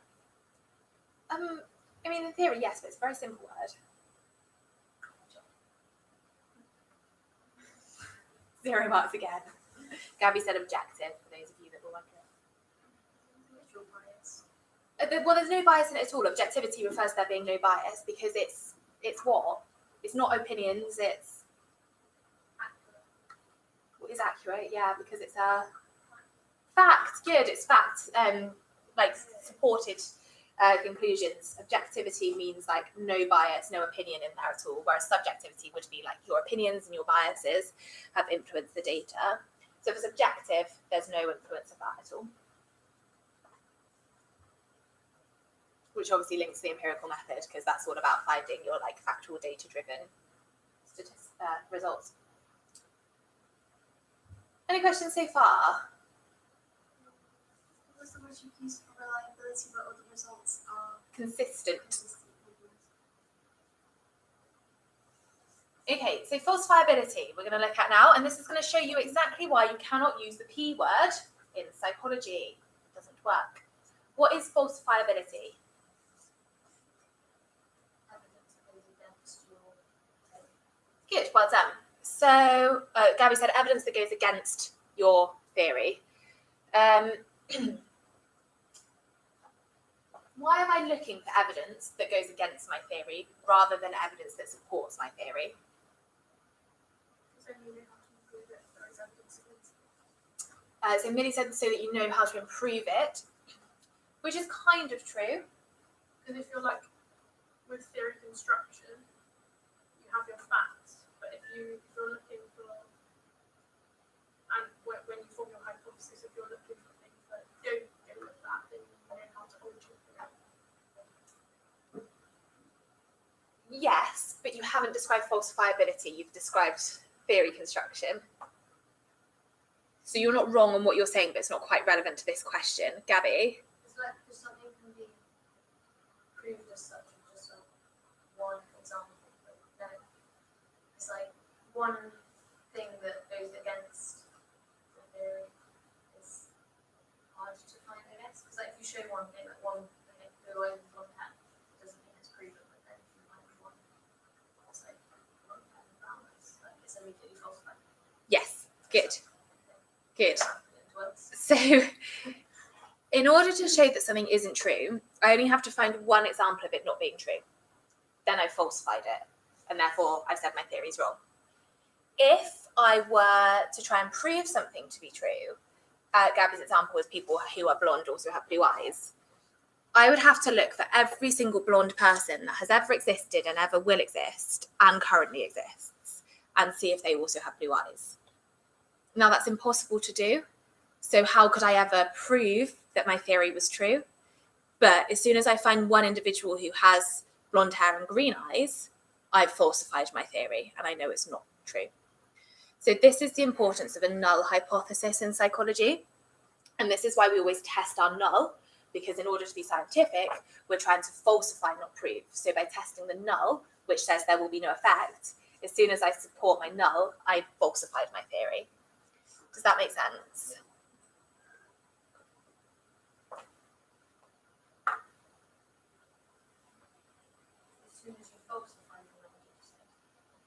soon as I support my null, I falsify the theory. Because if my null is that people with blue eyes don't always have blonde hair, as soon as I find somebody with blue eyes and brown hair, I've supported my null and falsified the theory. Does that make sense?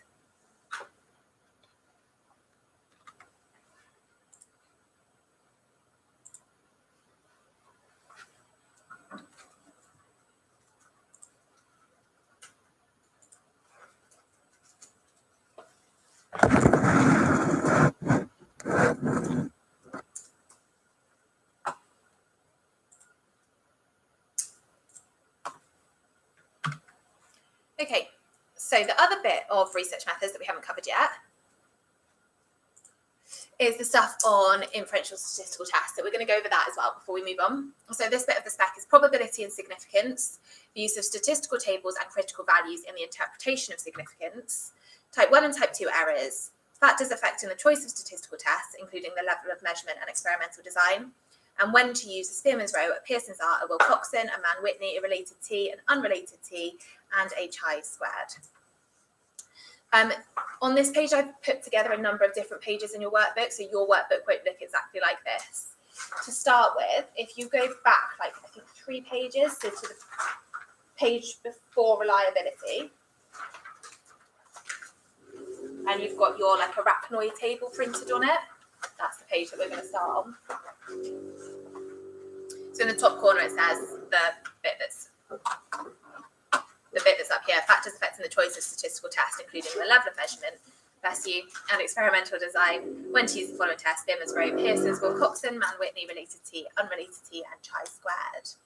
So before we start looking at the different tests, we're going to look at this bit in the corner here about significance levels. So this is something that people always get confused on, but it's actually really straightforward. So when we conduct a study, we employ a significance level. In psychology, that significance level is always 5%. That can be expressed as probability.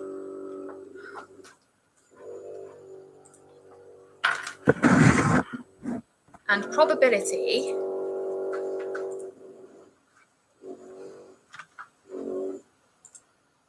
is written in psychology as a p-value. So in psychology, what p-value do I always use? Good. So my probability or my p-value is less than or equal to 0.05. So what does that mean?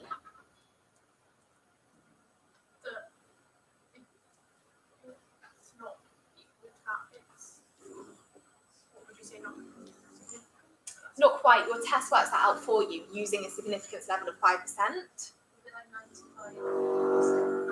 Something like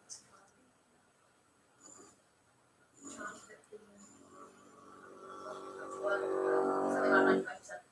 Yeah, 95% likelihood that your results are true. Yeah, due to manipulation of your IV, and a 5% likelihood that they're due to chance. Good. So a p-value of equal to or less than 0.05 means that there is a 95% likelihood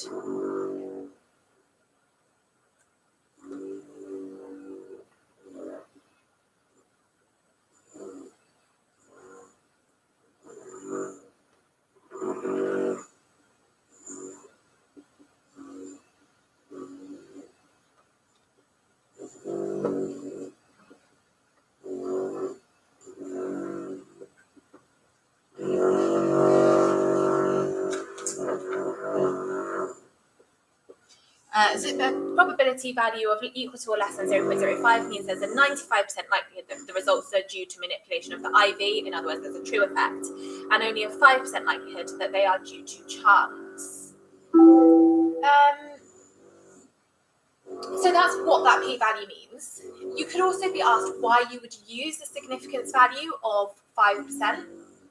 Why would we go for 0.05 in psychology rather than 0.01 or 0.1?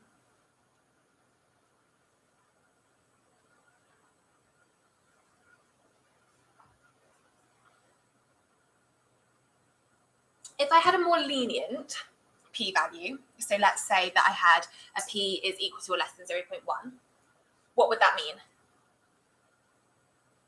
How much likelihood is there that it's a real effect then?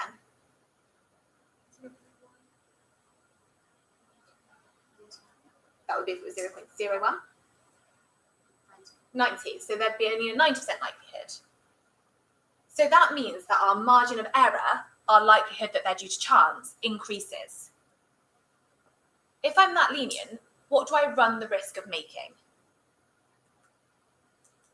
It's one of the type of errors. Yes, it is. One of the type of errors, Hannah said. Or is it false positive? So if we've got a higher chance that they're due to chance, it would be a false positive. Yeah. So it increases the likelihood of making a type 1 error. If I were to use a p-value of 0.01, what percent chance would I have that they were due to chance? Yeah, good. So that might increase my chances of making a type 2 error. I didn't find something that truly existed. So why do I go for 0.05 in psychology?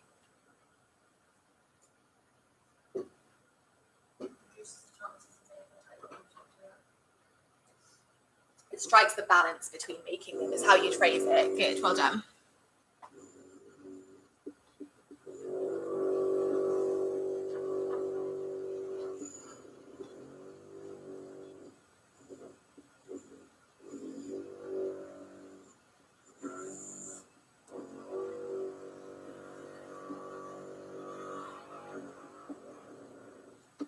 So if I was doing a piece of social psychological research for the first time ever, I might increase my p-value and go for a p is equal to or less than 0.1 because I've never found an effect before. I want to increase my chances of finding one. If I was perhaps trialing a new drug treatment, I might reduce it to 0.01. It would change depending on what your research was, but as a general rule of thumb in psychology, we would always go for a 0.05. Do you want me to read that out? It's used because it strikes the balance between making a type 1 and a type 2 error.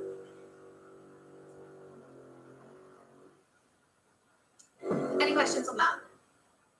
Cool, so that leads on really nicely then before we do the statistical test on to just recapping what a type 1 and a type 2 error are. So you could be asked in the exam for 3 marks, what is a type 1 error? So you say there's a difference when there isn't. Yes, you might get 1 mark for that. Still got 2 up for grabs. False positive. False positive gets you a mark. Accepting or rejecting the null or Good, well done. So that's the bit where the would actually get you the 2 marks. So you might want to say, for 1 mark, a type 1 error is a false positive, and then for your further 2 marks, this is where you reject a true null hypothesis.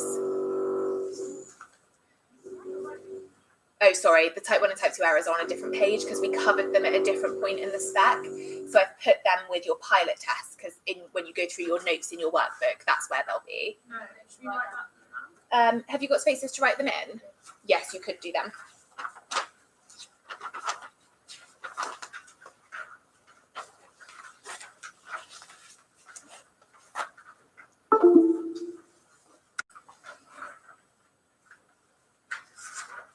So a type 1 error is a false positive, and it's where you've rejected a true null hypothesis. So you've rejected a null that you should have retained. So what's a type 2 error? You accept the null that should have been accepted. Good, you incorrectly accept a false null hypothesis. Good, so it's a, False negative. good, well done, a false negative. So a type 2 error is a false negative, and it's where you have failed to reject a true null hypothesis. You said nothing occurs when actually, in reality, it should have.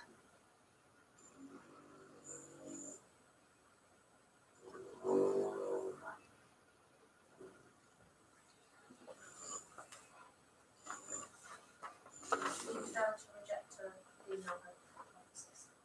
False negative. You failed to reject a true null. Yeah.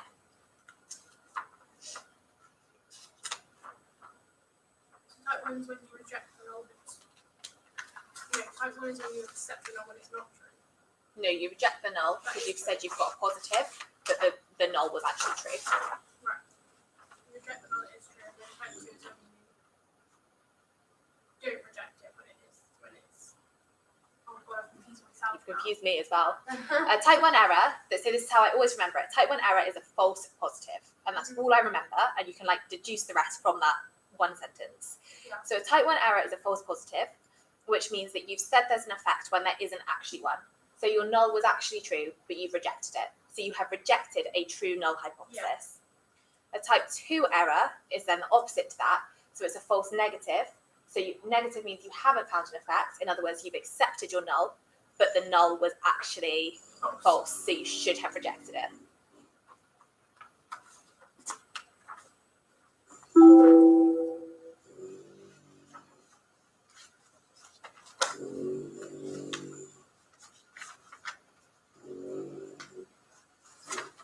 Does that make sense? Cool.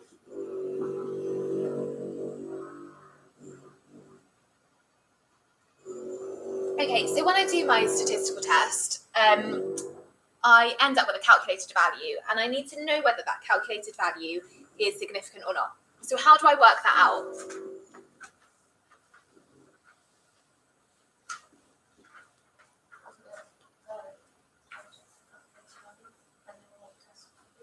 So I've already done my calculated value. I've got my calculated value. How do I know if that number is significant?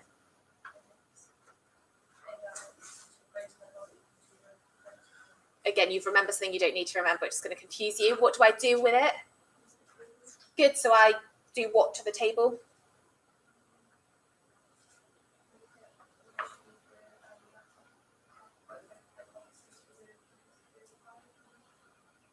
Yeah, you're making it harder than it needs to be. You're making a comparison between your calculated value and your critical value. Good. So in order to use my critical values table, there are a number of different things that I need to know. And this is what you'll need to remember for the exam. So I need to know whether I have used a one-tailed or a two-tailed test. No, I don't think there is. Sorry, that would have been a good thing to have a space for you to write. Should we write it underneath the type? No, I'd keep it with, so what I'm reading from is this box here on this box here. So I just annotate around that probably. So I need to know whether I've got a one-tailed or a two-tailed test. So what's a one-tailed test? A directional, yeah, good. So we know which direction our results are going in. So in other words, I've used a directional hypothesis, or a two-tailed would be a non-directional hypothesis. And then from that, in your critical values table, you'll also have a number of different p-values. So you might have 0.05 here and 0.1 here, for example, and then like different ones down here. Just for example, I'm not saying they necessarily are in that order. But just to give you an idea, so you need to know one or two-tailed, and you need to know your significance value. You also need to know how to work out either n or degrees of freedom, depending on which statistical test you are using. Which tests use n? Pardon? The sign test uses n. What else uses n?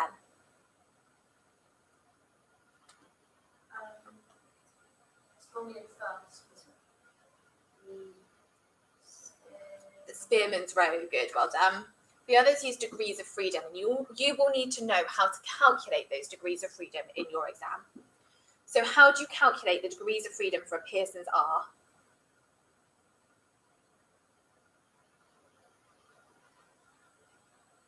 It's like a very, is it like Really easy. minus how many rows?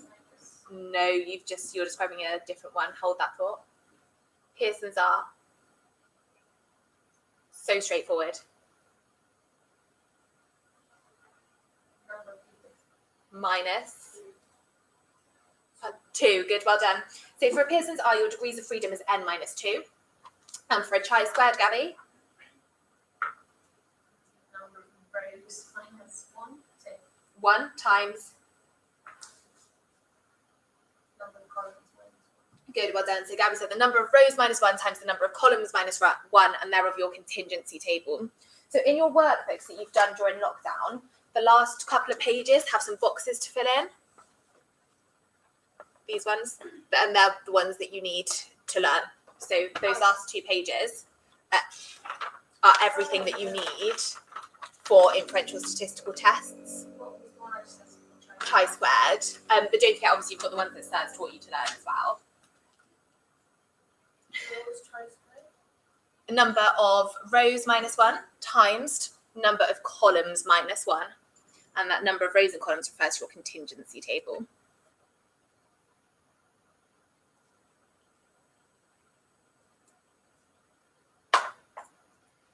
So then from this, you'll have a number of different numbers in these boxes just here, It's what was it? Number of rows minus 1. times number of columns minus 1. Rows is across.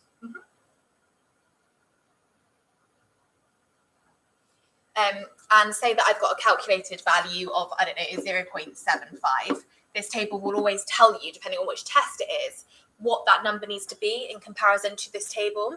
So it will always say, in order for significance to be shown, the calculated value needs to be, and then it will tell you whether for that test it's equal to, above, or below. So you don't have to memorize that, which is why I kept saying stop confusing yourself. You don't need to know that. So I'm just then taking this number and comparing it to a number here, and then reading the instructions to tell me whether it's significant or not. Does that make sense? We need to know how to get the calculation value. That's what we do. This table will be given to you. Yeah. So, you're calculated. Yeah. But so for a sign test, you could be asked to work it out. For everything else, I think you would be given it. I say I think you should be given it. If AQA don't give it to you, they've done something wrong. Right. But you have done them, so you are prepared in case of an emergency, but you should be fine. Okay, so then the last thing that you could be asked to do, which is what this final box on this booklet refers to, is to tell me how you know if your result is significant. And in all, that can be worth 6 marks. So it's a big mark question, but it's so easy to pick up your marks because all you are doing is writing everything that you've already done. So let's say we have got a significant result. We might say the findings are significant for A, let's say we've used a one-tailed test, where P is equal to or less than 0.05 and N equals 3, because the calculated value of 0.75, whatever it is greater than or equal to or whatever it needs to be for that test, the critical value of, and then you just write your critical value. Therefore, I must reject the null hypothesis. 6 marks, easy. If you put a bullet point in your exam, guess how many marks you get? 0. Good. But I mean, can you bullet point what we need to have in that 6 marks? I can, but it's all here. You've already done it. As soon as you've told me whether your result is significant or not, you know exactly what's going into it because you've already used it. So you've referred to, first one is going to be, is it significant? So the result is significant or the result is not significant for put the word tail, for a 1 or a 2-tailed test, depending on which one you've done, where P is equal to or less than 0.05 and N or degrees of freedom equals whatever.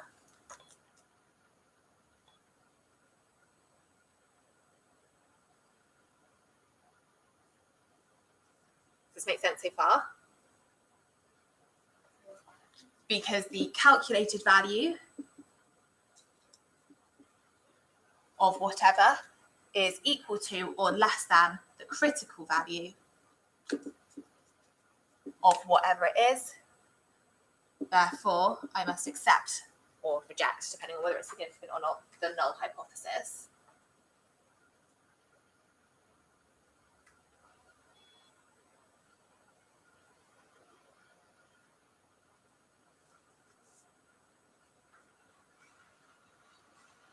Does that make sense, guys? Do you see how easy that paragraph is? You already knew all of that to be able to say yes or no. So if you only say yes or no as to whether it is significant, you've only got 1 out of your 6 marks, even though in order to do that, you had to know all the rest of the marks worth of information. Really nice questions if those come up.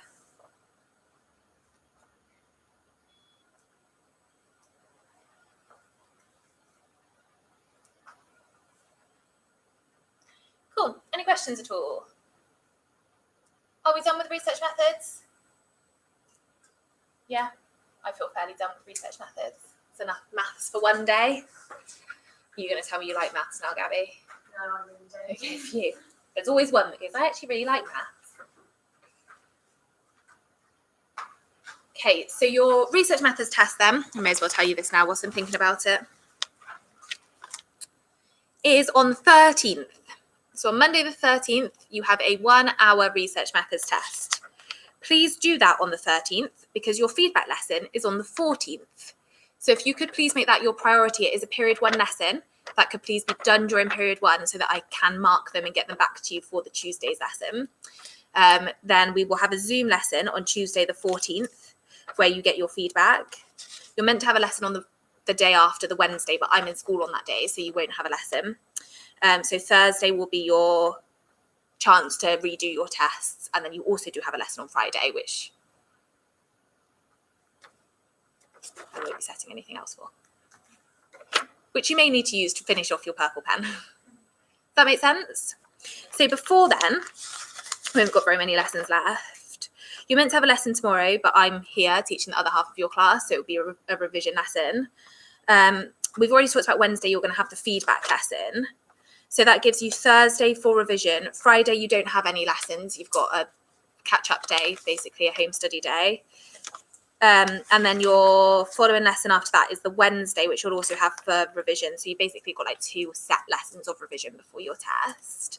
That does mean, though, that if you get confused over the feedback on the attachment and memory questions and you decide you want a Zoom lesson, we have got a lot of time to schedule one in. So don't worry if you want to have that next week. Does that make sense? Yeah. Cool. Right, so what are we going to do now?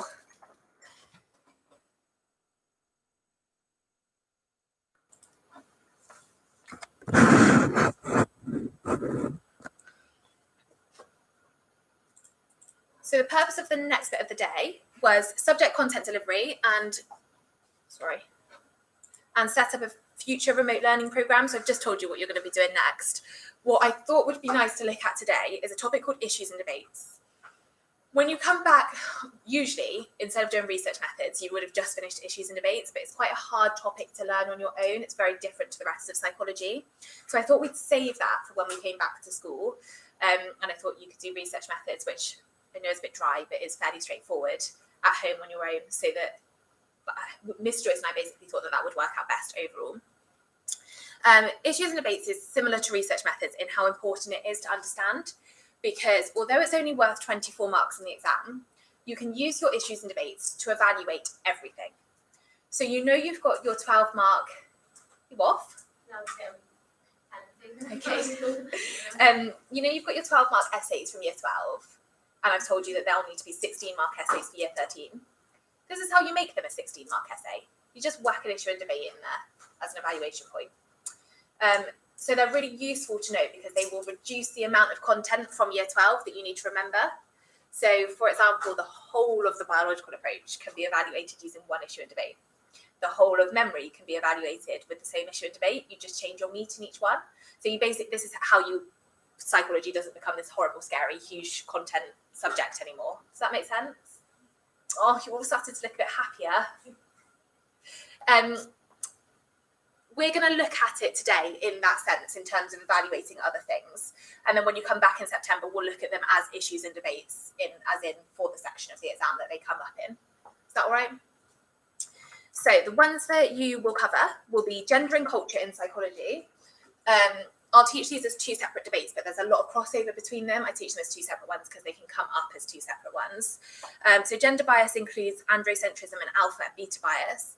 And culture bias includes alpha and beta bias, ethnocentrism, which is the same as androcentrism, and cultural relativism. Don't worry about writing this down, guys. I'll make a note of the ones that we're going to use today on the board. We're going to do sort of a discussion going on from here. So jot down bits that you are worried about remembering, but you don't need to worry too much about gender and culture at the moment. Then we'll look at free will and determinism.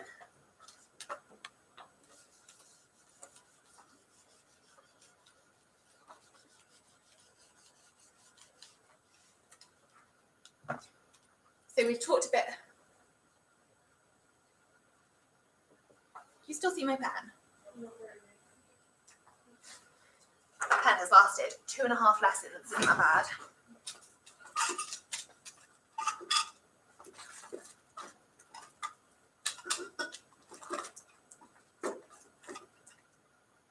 actually don't have another one, so we're just going to have to go with that. We've already looked a bit about free will, because when you did the humanistic approach, we talked about how that approach assumed that we had free will. So determinism is the opposite to that. It assumes that all of our behaviour is caused by something outside of our control. There are different degrees of determinism, ranging from hard to soft. So you can think about it sort of on a spectrum, with free will at one end, soft determinism in the middle, and hard determinism at the other end. So each approach will fall somewhere on there. And there are different types of determinism, which are biological, environmental, and psychic. So the biological determinism comes from what approach? Biological, good. Environmental?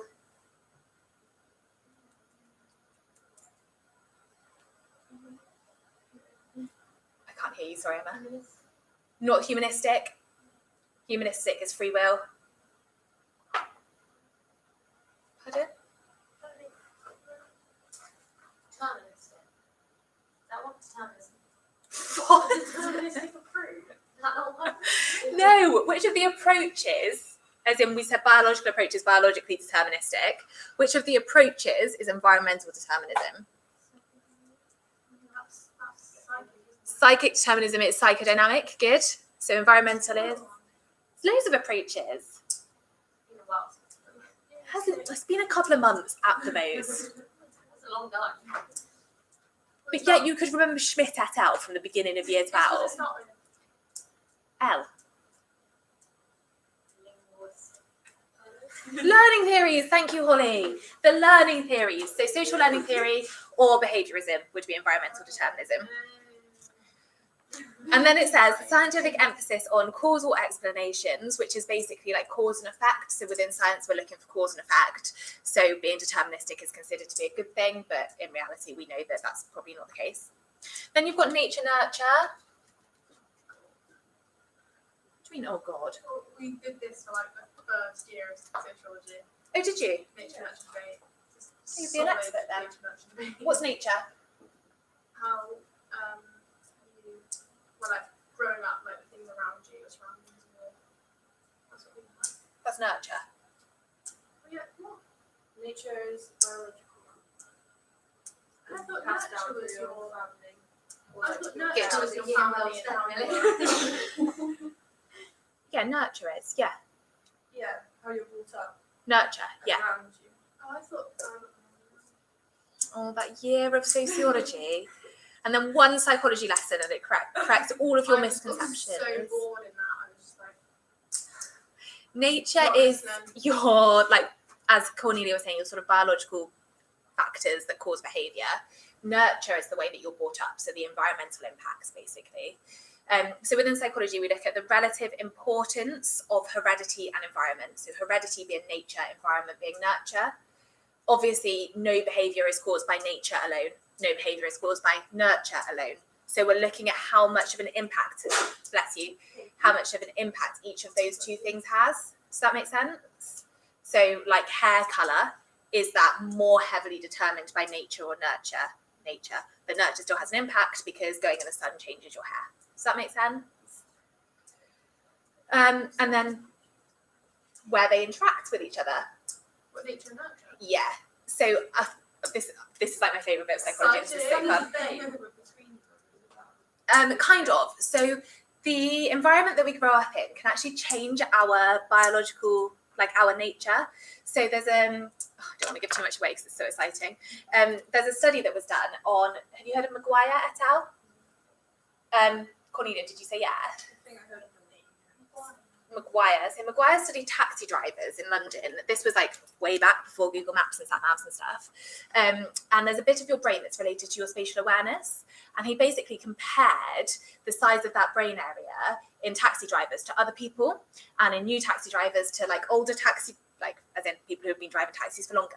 And that bit of their brain grew, so their nature changed because of the like tasks that they were doing in everyday life. So because of their nurture, isn't that mental? And there was another study that was done on rats, mice, where the like mum mouse was conditioned through operant conditioning to fear the smell of a perfume, and then they basically like left her alone for the rest of her life, and she had babies, and those babies had babies, And even those babies were scared of the smell of that perfume. So their like actual DNA had changed as a result of the environments that they've been exposed to. Isn't that crazy? Yeah. So that's the interactionist approach. The two interact with each other to have like changes. Holism reductionism. So this is where we'll look at levels of explanations in psychology.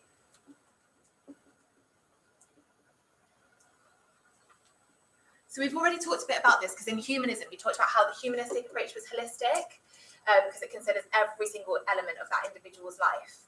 Reductionism is more scientific. It's reducing a behavior down to its simple component parts. Why does that make it scientific? What does it allow me to establish? Yeah, and that is known as a cause and effect. Good, well done. How does that differ from nature-nurture? How does reductionism differ from nature-nurture?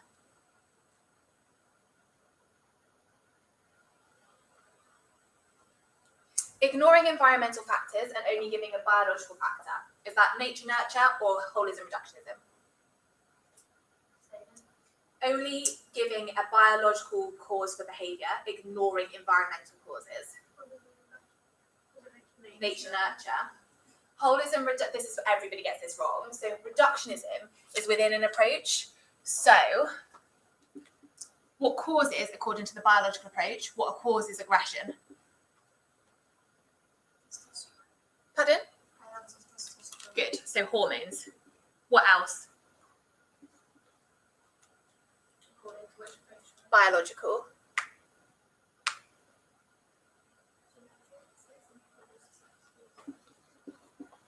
Good. The MAOA gene. What else?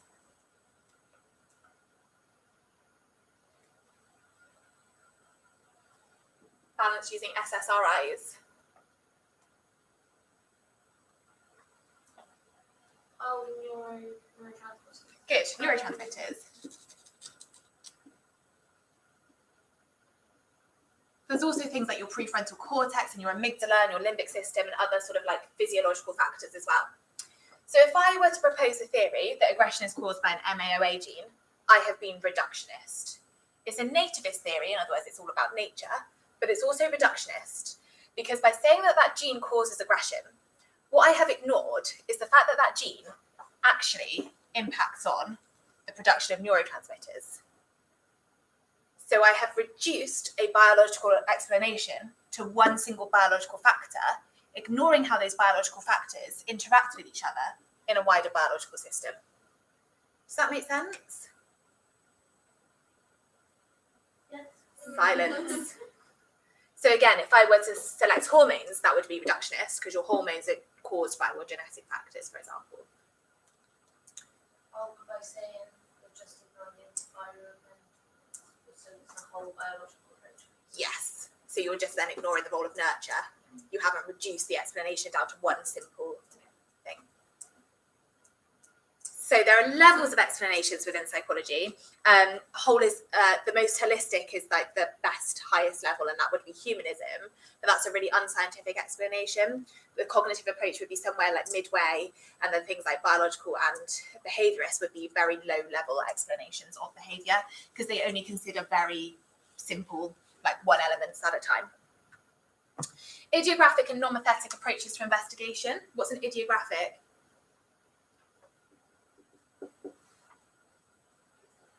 Used in the humanistic approach. What do humanists think about? Good. So we're studying individuals and we're not trying to generalize our findings. How's that different to nomothetic? Good. I study a group of people, and from that group, I'm creating a general law that I am generalizing to all people. So the MAOA gene causes aggression, nomothetic investigation. I've studied a number of people with or without an MAOA gene, and I've created a general law of aggressive behavior that everybody with an MAOA gene is going to be aggressive. Psychosexual stages of development are nomothetic. Everybody passes through those stages at the same ages. Basically, everything other than humanism is nomothetic. And ethical implications, which include social sensitivity.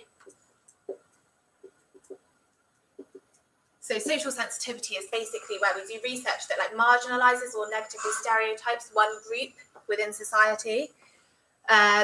So if I did a piece of research that studies schizophrenia, and it said that people who had schizophrenia in their family were more likely to be schizophrenic, that's socially sensitive, because I've like earmarked a group of people who have a family history of schizophrenia as being schizophrenics. Does that make sense? So how do we treat those individuals? Positively or negatively? Negatively, because we think that they might turn out to be schizophrenic, so they're denied opportunities that other people might have, for example. Cool. Okay. What we're going to do is we're going to have a look at a number of different case studies. We're going to work out the best explanation, so the best approach to explaining that behaviour, and then we're going to evaluate that explanation using these issues and debates. Does that make sense? Cool. Right, I'm going to turn the webcam to face the board because everybody's been emailed this PowerPoint, so you should be able to see it at home, and then hopefully you'll be able to work out what I'm writing. The writing in the corner is just a different debate, so don't worry about it. Okay, so we've got 7-year-old Graham, who has been staying at his 20-year-old big brother's house for the past 3 months. This is because his mum's new boyfriend didn't treat him very well, and his mum was too unwell to take better care of him. Graham's been delighted to discover that his big brother has a PS4 and the latest Call of Duty game. Graham's brother has been busy with his college work, so has let Graham play this for hours on end. Graham often stays up late and watches horror films with his brother and his friends. Recently, Graham's behaviour has changed. His teacher has reported that he's been violent towards other children. She wants Graham to see a child psychologist. How might the psychologist explain Graham's behaviour? Which approach do we think this is hinting at? Approach, not debate. Learning theories, good, well done. Specifically, behaviourism or social learning? Social learning, good. So we've got social learning theory as the explanation. So Graham's behaviour is violent and aggressive. What would a social learning theorist use, based on that case study, to explain Graham's behaviour? Oh, I'm so sorry, I didn't realise I'd made it vanish for you. Sorry, who said something? Good. So it's a learned behaviour from video games or from violent films or from what else? Who else was violent? Good, the stepfather. What else could it be?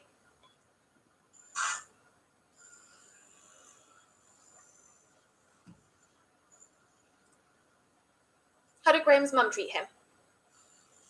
Well, she's too unwell to take care of him. Good. Did Graham's brother pay him very much attention? No. So he has a history of neglect. Good. How do you get attention when you're neglected? Yeah, exactly.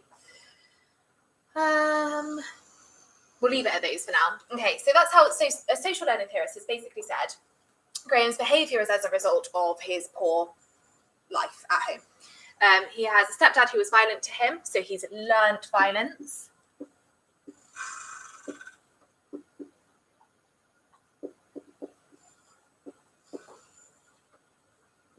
He's learnt violent behaviour from them.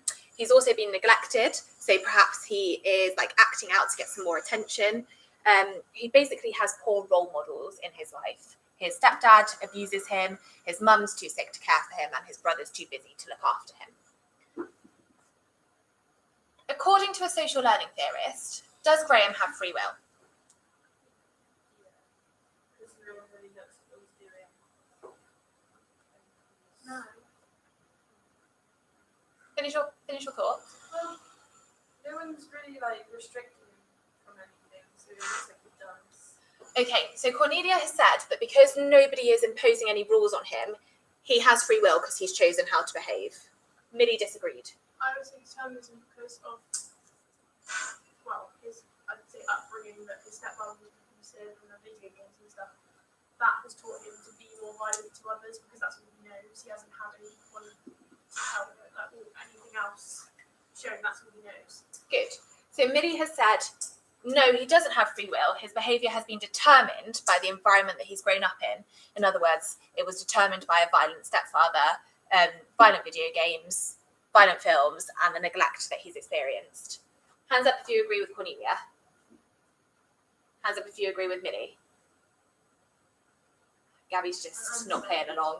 Sorry, Cornelia, you're wrong on this occasion. Gabby is correct. It's determinism because he's been determined by the environment that he grew up in.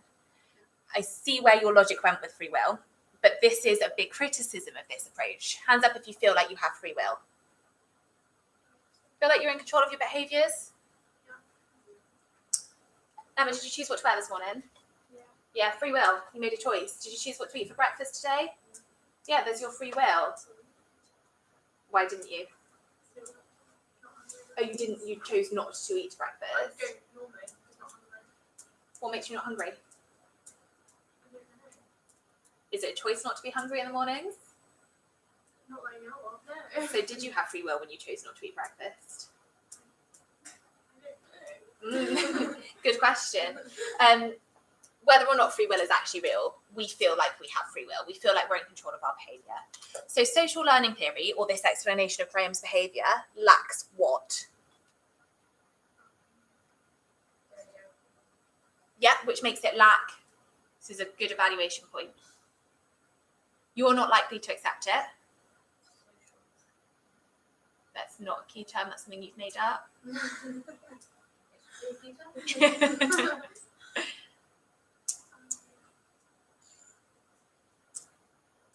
What's it called when something feels like it's true? Intuitive sense. Good, well done. It lacks intuitive sense. It doesn't have intuitive appeal. We believe that we have free will, so we are not going to accept an explanation for behaviour that ignores free will. Why is determinism a strength, though?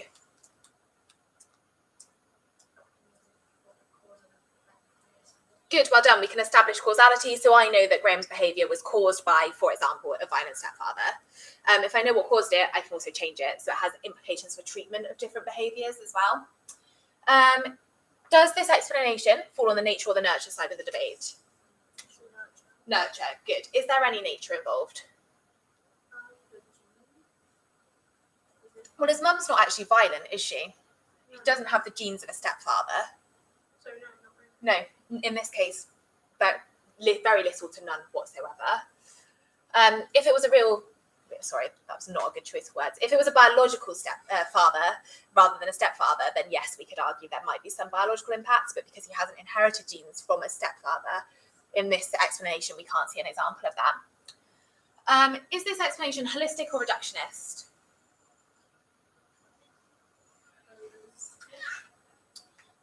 What was the definition of that? It considers a wider system of causes of behaviour. So it considers all environmental causes. So no, because it was selective. It only considers social learning. It ignores the role of consequence or the role of association, which are both behaviourist principles, for example. So it's reductionist, but perhaps if we're considering all of these, not as reductionist as some explanations could be, but it's a very low-level explanation. Is that good or not? Strength or weakness? Strength. Why a strength, Millie? What, that it only does a few? Yeah.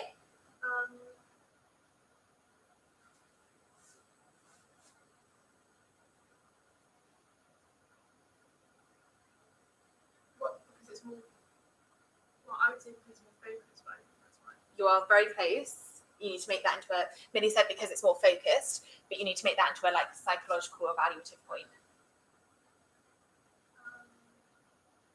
What's more focused? Well, I don't know what word to use. I'm making it very wordy. That's right. I'm gonna say like well, if you're, I was gonna say study. Okay. So yes, you would, Oh, because what you are saying is that the explanation focuses on something that you can study. yeah. So in your study, you have a high level of. So I want to know whether it's the violent video games that cause aggression. Yeah. Because I've reduced my explanation to the role of video games. Yeah. So I'm just interested in these. What can I do? I can design an experiment that has a high level of control. So I'm only manipulating this factor and I'm controlling for everything else. So reductionism is a good thing. It makes it scientific because it allows a high level of control in my research. Good, well done. Gabby, did you say it's a good thing? A bad thing? I thought Yeah, good. Why? well, it's just not looking at all of the possible reasons for it. So your understanding is limited, absolutely. They're debates. They can be debated in either direction to fit the point that you need to make. That's why they're so useful. Idiographic or normothetic explanation. No, I thought because it's just that you're not fixing my group. Oh, wait, you are. It's a group of So you've got Graham, who's an individual, but you are using an explanation that you are going to generalize to the target population. You are basically saying anybody who is exposed to violent video games, violent films, neglect, or a violent parent or parental figure is going to be violent. You've generalized your finding as a law of behavior that is used to predict other people's behavior. So if Sam comes along with a violent stepfather, a neglectful mother, what are you going to predict about Sam's behavior? Good. So it's a normothetic approach to investigation because it assumes that in all people, if these things happened, the behavior would be the same. So what would be a Humanism. Or cognitive approach. HM. How many people had brain damage like HM? Or like KF? Or like Phineas Gage? So that would be an idiographic research method, but that's being used to support normothetic approaches. So your normothetic approach would be, for example, that everybody's structure of memory has a sensory, a short-term and a long-term memory. But then you might use an idiographic method where that's an example of an individual where that has been damaged. You're not going to generalize the findings of the damage to the wider population, but you're going to use that, sounds so bad, sorry, HM, that damaged individual to support the normothetic conclusion that you've generalized the rest of the population. Does that make sense? Yeah. Cool. Is this theory socially sensitive? Yeah, absolutely. Or the people that have had an aggressive parent in their life might have a really, really supportive mother who then remarries somebody who's lovely. But if we paint that individual, that child, as always being in danger of violent behaviour, well, we've denied them all opportunities. We've put in place intervention that they perhaps didn't need that singles them out as different from other people. So this could be a really, really socially sensitive theory. Yeah. Ready for the next one? Zara is 15 years old. She started to feel worried about her health. She often feels very down but cannot explain why. Sometimes she can't think straight and she feels like there's a dark fog clouding her thinking. Some nights she cannot get to sleep and often she cannot find the energy to get out of bed. She has been eating less than normal and has been spending less time with her friends each weekend. When Zara asks her mum for advice, her mum told her that she had felt the same way at Zara's age.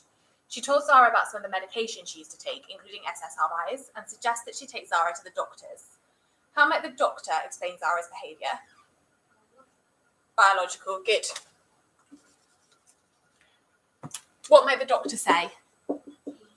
Good, genes, because we know that the mum has also suffered from this.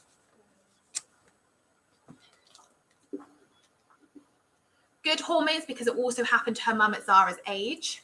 What do SSRIs impact on? Good. This really is the end of this pen, isn't it? Neurotransmitters, such as serotonin, for example. Does Zara have free will? No, No, why not?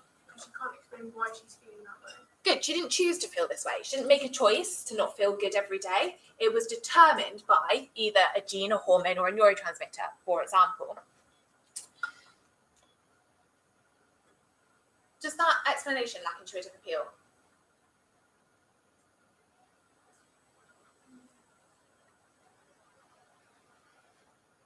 And then also at that age, you just like it makes sense because you supposedly feel bad. I'd be very sad if everybody of Zara's age developed depression. I think the world would be in a very bad place if that was the case. Most people will know somebody who suffered with depression at some point in their lives because it affects so many different people. If you don't know somebody, please count yourself very lucky and just sit quietly for a second. But if you do know somebody who's felt like that,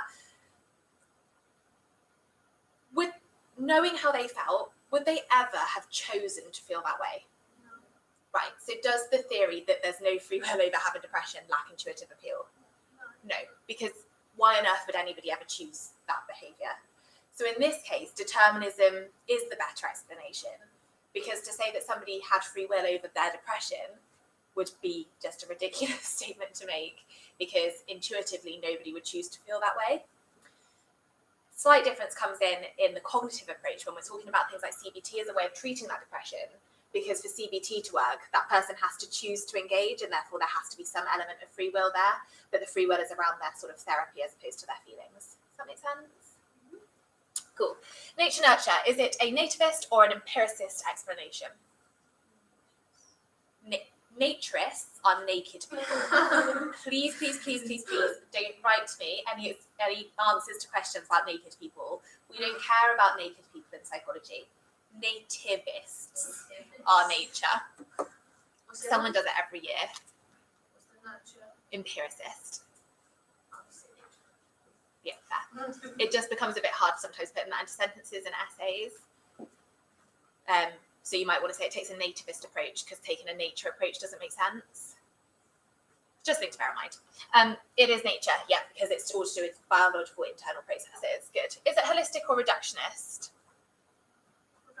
Reductionist, because it's reducing behaviour down to, for example, the role of a gene, or, for example, the role of a hormone or a neurotransmitter. So if she was prescribed SSRIs, it would be a neurotransmitter, because they are tackling an imbalance of neurotransmitters such as serotonin in her mind, brain. That make sense? Idiographic or normothetic? Good, because it's assuming that everybody with an imbalance of serotonin is going to go on to develop depression, or everybody who inherits a gene is going to go on to develop depression. And is it socially sensitive? Hands up for yes. Why?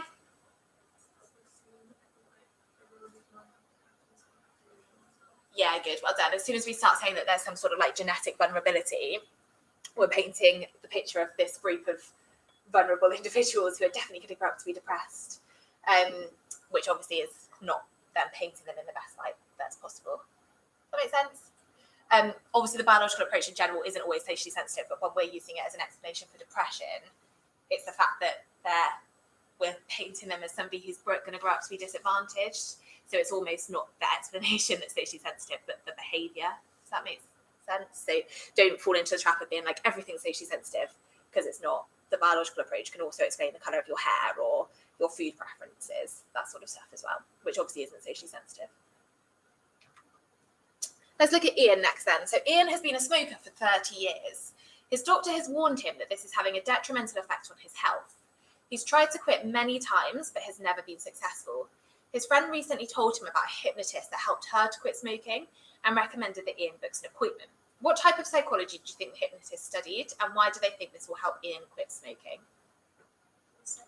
It is psychodynamic. Hypnotism is always going to be psychodynamic, isn't it?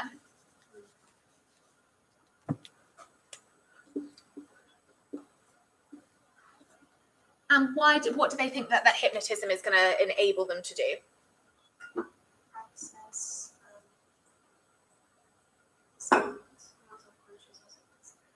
Subconscious doesn't exist. Access the unconscious. Good. So hypnotism has allowed them to access the unconscious. What, according to a psychodynamic psychologist, has happened or exists in the unconscious that he's fixing? Good. An unresolved conflict.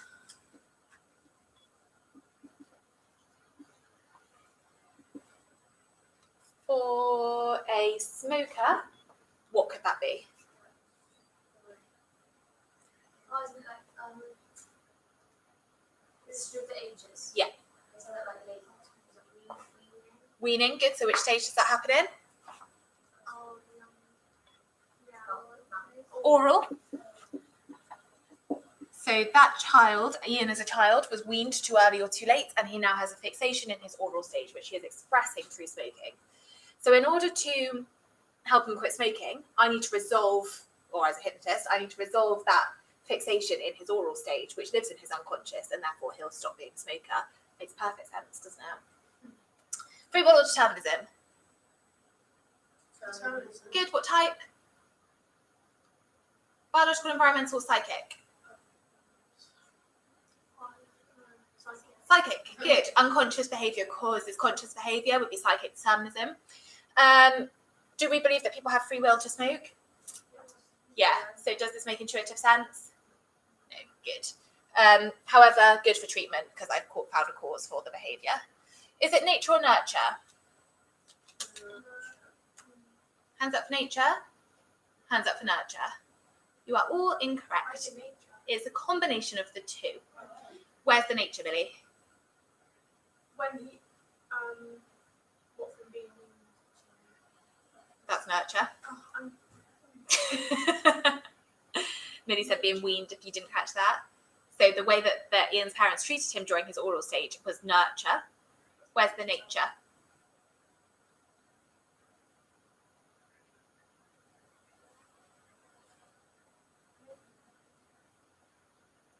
All children pass through the same psychosexual stages at the same predetermined ages. Therefore, there must be a biological impact on which stage they're in at what different age. So all 0 to 1 year olds are in an oral stage, for example. Yeah. Everyone's born to go through the same, like no difference to the environment. You can't manipulate the environment and change what stage they're in. Yeah. So it must be nature. So that's an interactionist one there. Holistic or reductionist? Yeah, I mean, it's just rubbish, isn't it? Idiographic or normothetic? Good, because everybody who smokes has a fixation in their oral stage. And is it socially sensitive?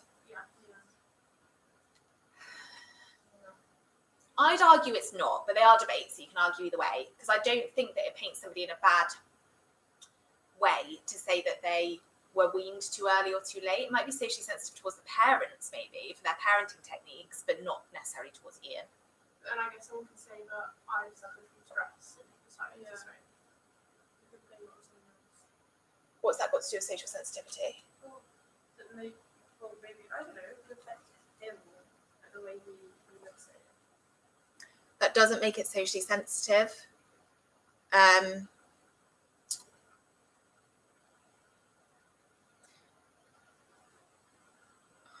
Social sensitivity is a study that produces findings that disadvantage a group of people.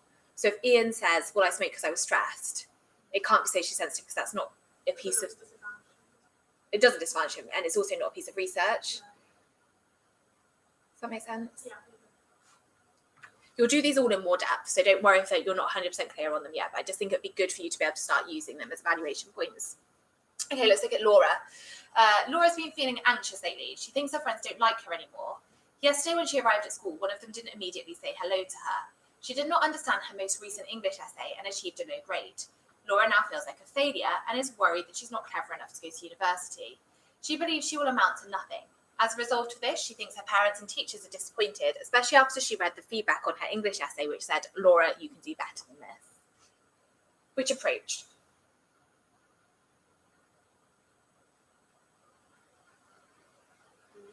Humanistic. Good.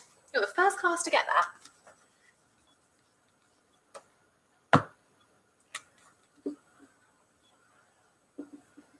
Okay, why humanistic?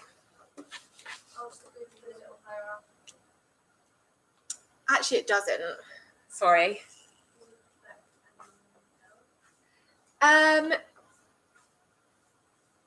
Kind of, but not really. Okay, let me give you some clues. Oh, do you know what? It's because it's not humanistic. I lied. What is it instead? Cognitive.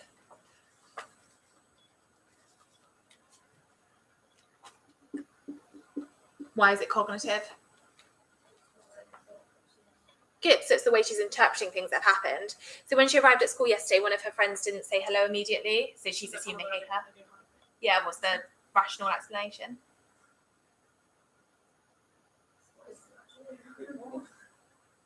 I'm sorry. Okay, hold on a second. One of you walks in this room and I don't immediately say hello. Do you assume that I hate you? Yeah. I mean, I think you've all been a bit of a long, I'm not gonna lie. Yeah, we probably all have. You've written on my work, like, you can be better than this. I'm like, oh my gosh, I'm not happy with me. But what do you think I actually meant?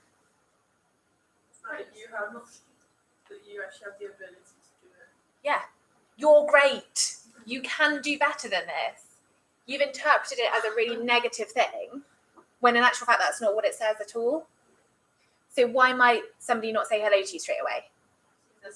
They're busy. They don't see you. They're talking to somebody else. It doesn't mean they don't like you. They're just busy. You're not the center of their world, maybe.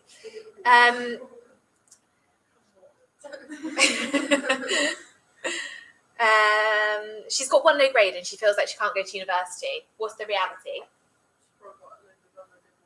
Yeah, she misunderstood one essay, for example.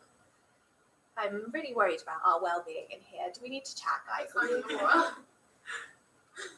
think the one essay that pops up on her exam. Yeah, but this is why we do work in class, Gabby.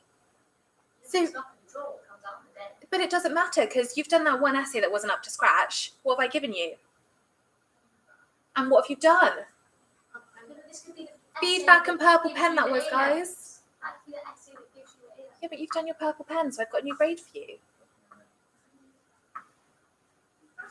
Not going to uni. I agree with Laura on this. I'm Laura. I really Guys, Bad. yeah, this makes me so sad. It's fine that we all have like moments of insecurity, but we can't go around living our whole lives like this. 17 years of insecurity. Too late to change. Where's your free will? There is none. Oh my god, what have I done? This is meant to be like a come in, feel better about your lives.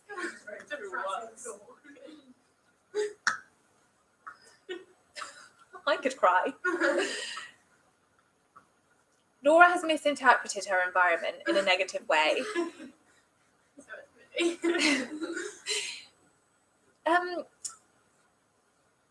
What does Laura need to do? What would the treatment be for Laura? What type? Hannah said therapy, sorry. It is face to face? She feels she talks to the therapist and the therapist makes her feel better. No, that's humanism. Oh, never mind that. Also humanism.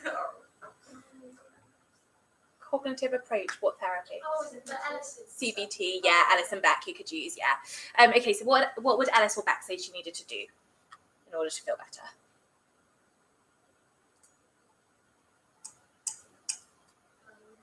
That's the three things. Yeah, but you can go through those if you want to, but I was looking for a more simple answer than that. She's probably anxious because she's misinterpreting the environment, so she needs to do what to those thoughts, those interpretations? Repress them. You psychodynamic. Challenge them. Challenge them. Good, well done. So she needs to challenge them, which is like the challenging your cognitions, and then as a result of that, you'll see that they're not true. So, for example, next time I write something on your work like, maybe you could do better, what are you going to think? She hates it. You're going to think, on the last essay I did do better. So, yes, Mrs. Wright, I can do better on this one, and now I know how. Email you, because do you hate me? Did I do something wrong? I've hated this lesson a little bit now. I feel very concerned about all of you. Okay, right. So, does Laura have free will? No. Yeah, but you can also argue that she doesn't. So, what type of determinism might we choose to use? Soft determinism. Good. Nature or nurture?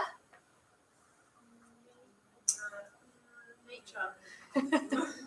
Love how you'll just go nah until I make a face. Then. It would be interactionist because she is bound by like her cognitive processes that she's born with, which would be nature, but she's also interpreting her environment, which would be nurture. So the way people are treating her, the things her teachers are writing. I'm going to be really conscious of everything I write on your work from here on out. I'm fragile. Just be careful. I just want you all to do well. Is it holistic or reductionist?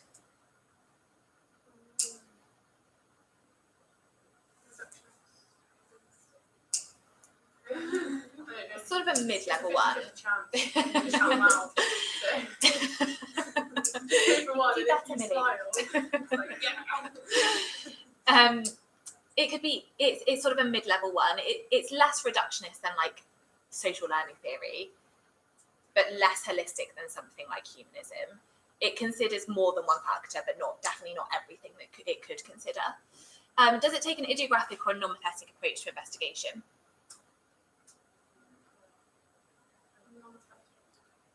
In this case, in the case of Laura, are the explanations to explain Laura's behaviour idiographic or normathetic? Just, it's not saying that everyone that's friends doesn't say no to them if anyone. Oh. Yeah, but it is saying that everybody with depression has misinterpreted, so has faulty thinking, so it's normathetic. But you were all confused, I assume, because the cognitive approach does also use idiographic case studies, like we said earlier, like HMKF, etc. But the explanation here takes a normathetic approach to investigation because it assumes that all people with depression have misinterpreted something in their environment. They have a fault in their thought process.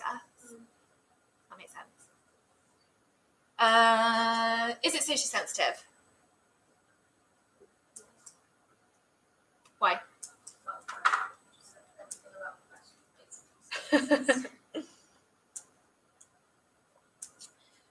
I would argue it's not. I would argue it's not. Why? Because people that have depression do feel like lower. It's something like, so it's not saying that, it's kind of saying that they have felt this way as well and they know they have. They can't be like, oh, I was really happy when they didn't say hello to me.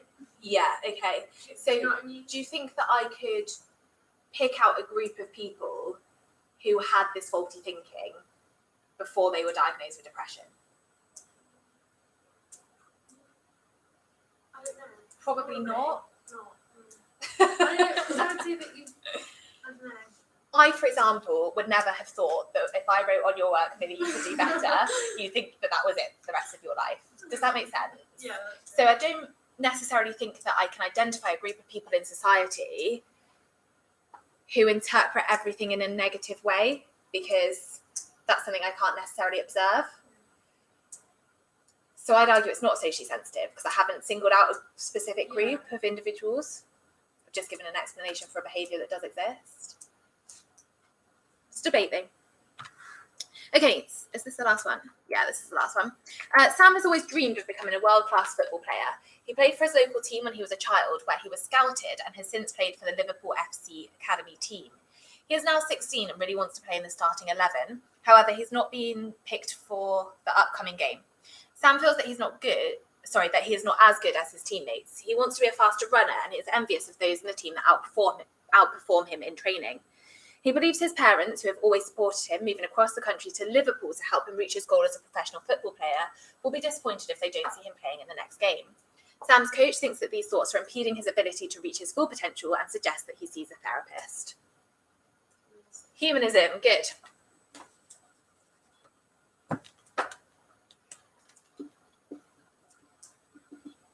Why humanism? What gave it away? Oh. He can't reach his full potential because he has some problems with his self-confidence. I didn't even think of that one, but yeah, you could argue that, absolutely. You've got Maslow's hierarchy in there, so his esteem needs aren't being met, so therefore he can't self-actualize. Yeah, good. Not even the one I'd intended when I was writing it. Well done. What else?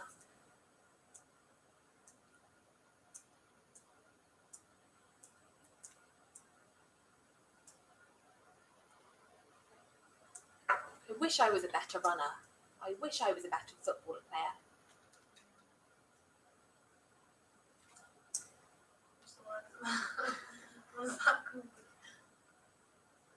I wish I was chosen for the starting. Pardon? Yeah, I suppose they are. It's not a humanistic term. I wish I had been chosen for the starting 11. I'm an average football player. Oh my god. Yeah.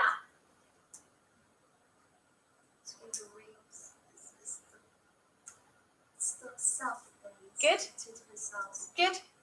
Oh, one the actual self, the real self. Self-actualization. No, we'll get to that in a minute. Ideal self.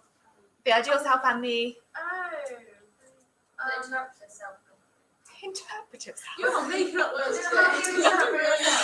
Gabby, you make everything so much more complicated than you need to make it. Proud of you. Positively. Thank you. Proud of you. What does it start with? Isn't there an F? It's yourself, begins with C. Concept. Yeah, good. Your self-concept and your ideal self lack. Balance.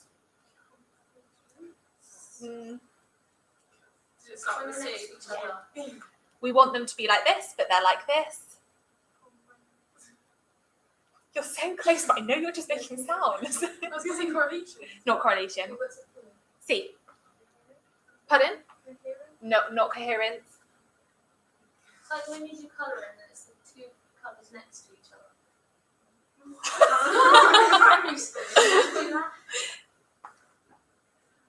What's the second letter? O. Ah. Congruence. Congruence. Good.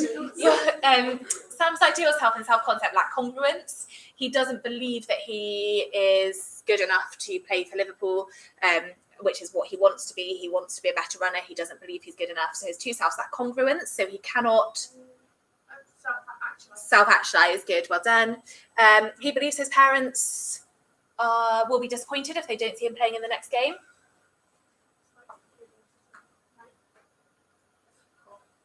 They will only love me if I play in the next game. Not unconditional, but not unconditional. So he's not experiencing unconditional positive regard because he thinks that they have imposed conditions of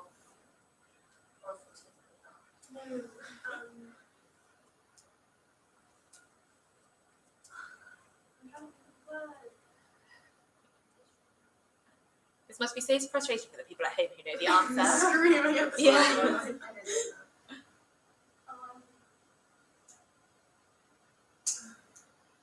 Can they not type? They can, but I can't see it because I put the PowerPoint up. Conditions of worth. I'll only love you if. Yeah, so there's no unconditional positive regard. And all of these things are stopping him from reaching his full potential, so they're the psychological barriers. By seeing a therapist, we can break down those psychological barriers to help him self-actualize. So this is sort of, I was going for Roger's theory, but you are right that Maslow would fit as well. So does he have free will?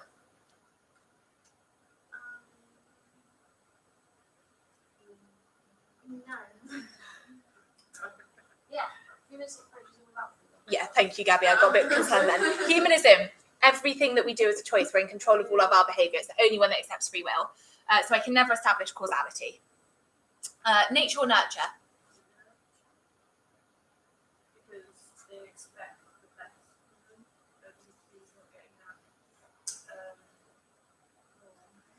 His parents have travelled across the country for him. Oh yeah. But also he sees like other players like being better than him, so he's kind of thinking like, oh, I need to adapt to that and be as good as them. Okay, that's one factor it suggests. I see both. So it could be Gabby says she'd say both, and I'm nodding because she's correct, because the humanistic approach is the approach that considers all of the unique elements of that individual's experience. So all of them added up into one. Does that make sense? Considering everything about that individual. So very holistic. So nature and nurture, which makes it very holistic. Is it idiographic or normothetic? Good, because each individual has a unique experience. So what happens in the case of Sam cannot be generalised to anybody else. And is it socially sensitive? No, not really. Okay, we're not going to do gender bias because we don't have time. Any questions on any of the issues and debates that we just looked at?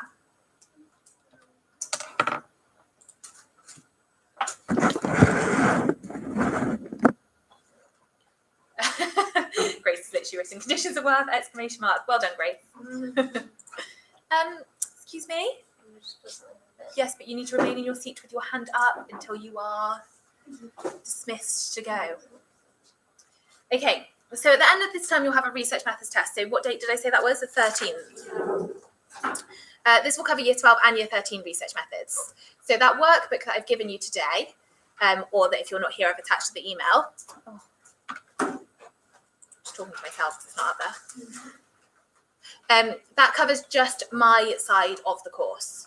I wouldn't all start rushing because until Mr. Morgan comes around to dismiss you, you can't go anywhere. So just sit and listen for a sec. So you need to have completed that workbook plus all of the stuff for Mrs. Ord and all of the stuff for Mr. Joyce before the 13th, because any of that could come up on the test.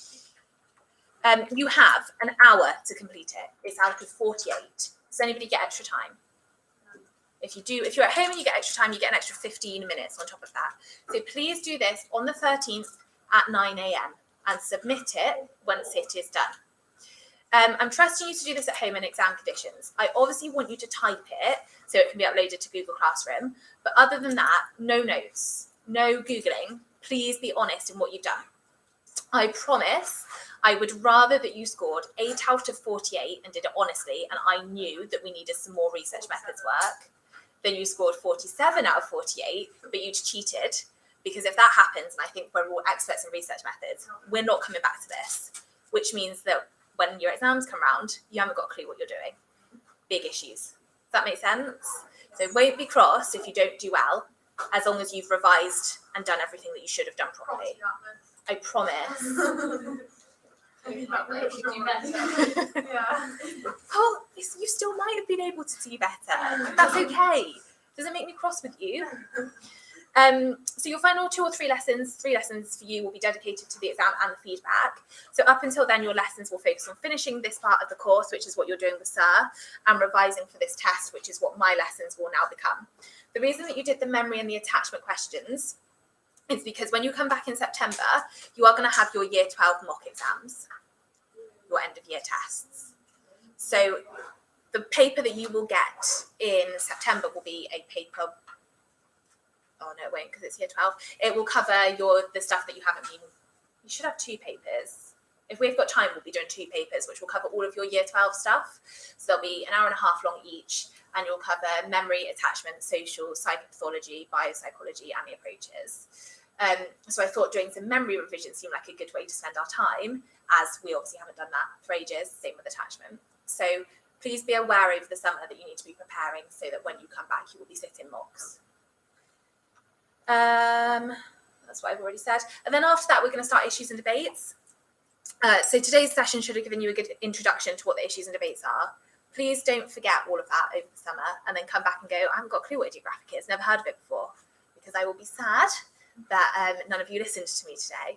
So bearing in mind the fact that you've got mocks in September, please have a break over the summer, but also you have a very long summer where unfortunately you're probably not going to have very much to do. So please don't completely ignore everything that you've done. Come back prepared for those mock exams.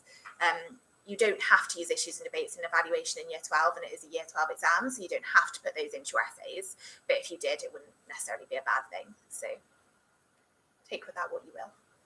Does that make sense, guys? Any questions about anything? Cool. Right, that's everything that we had to do today. Right, I'm turning off the live feed. Bye, guys. How do I stop it?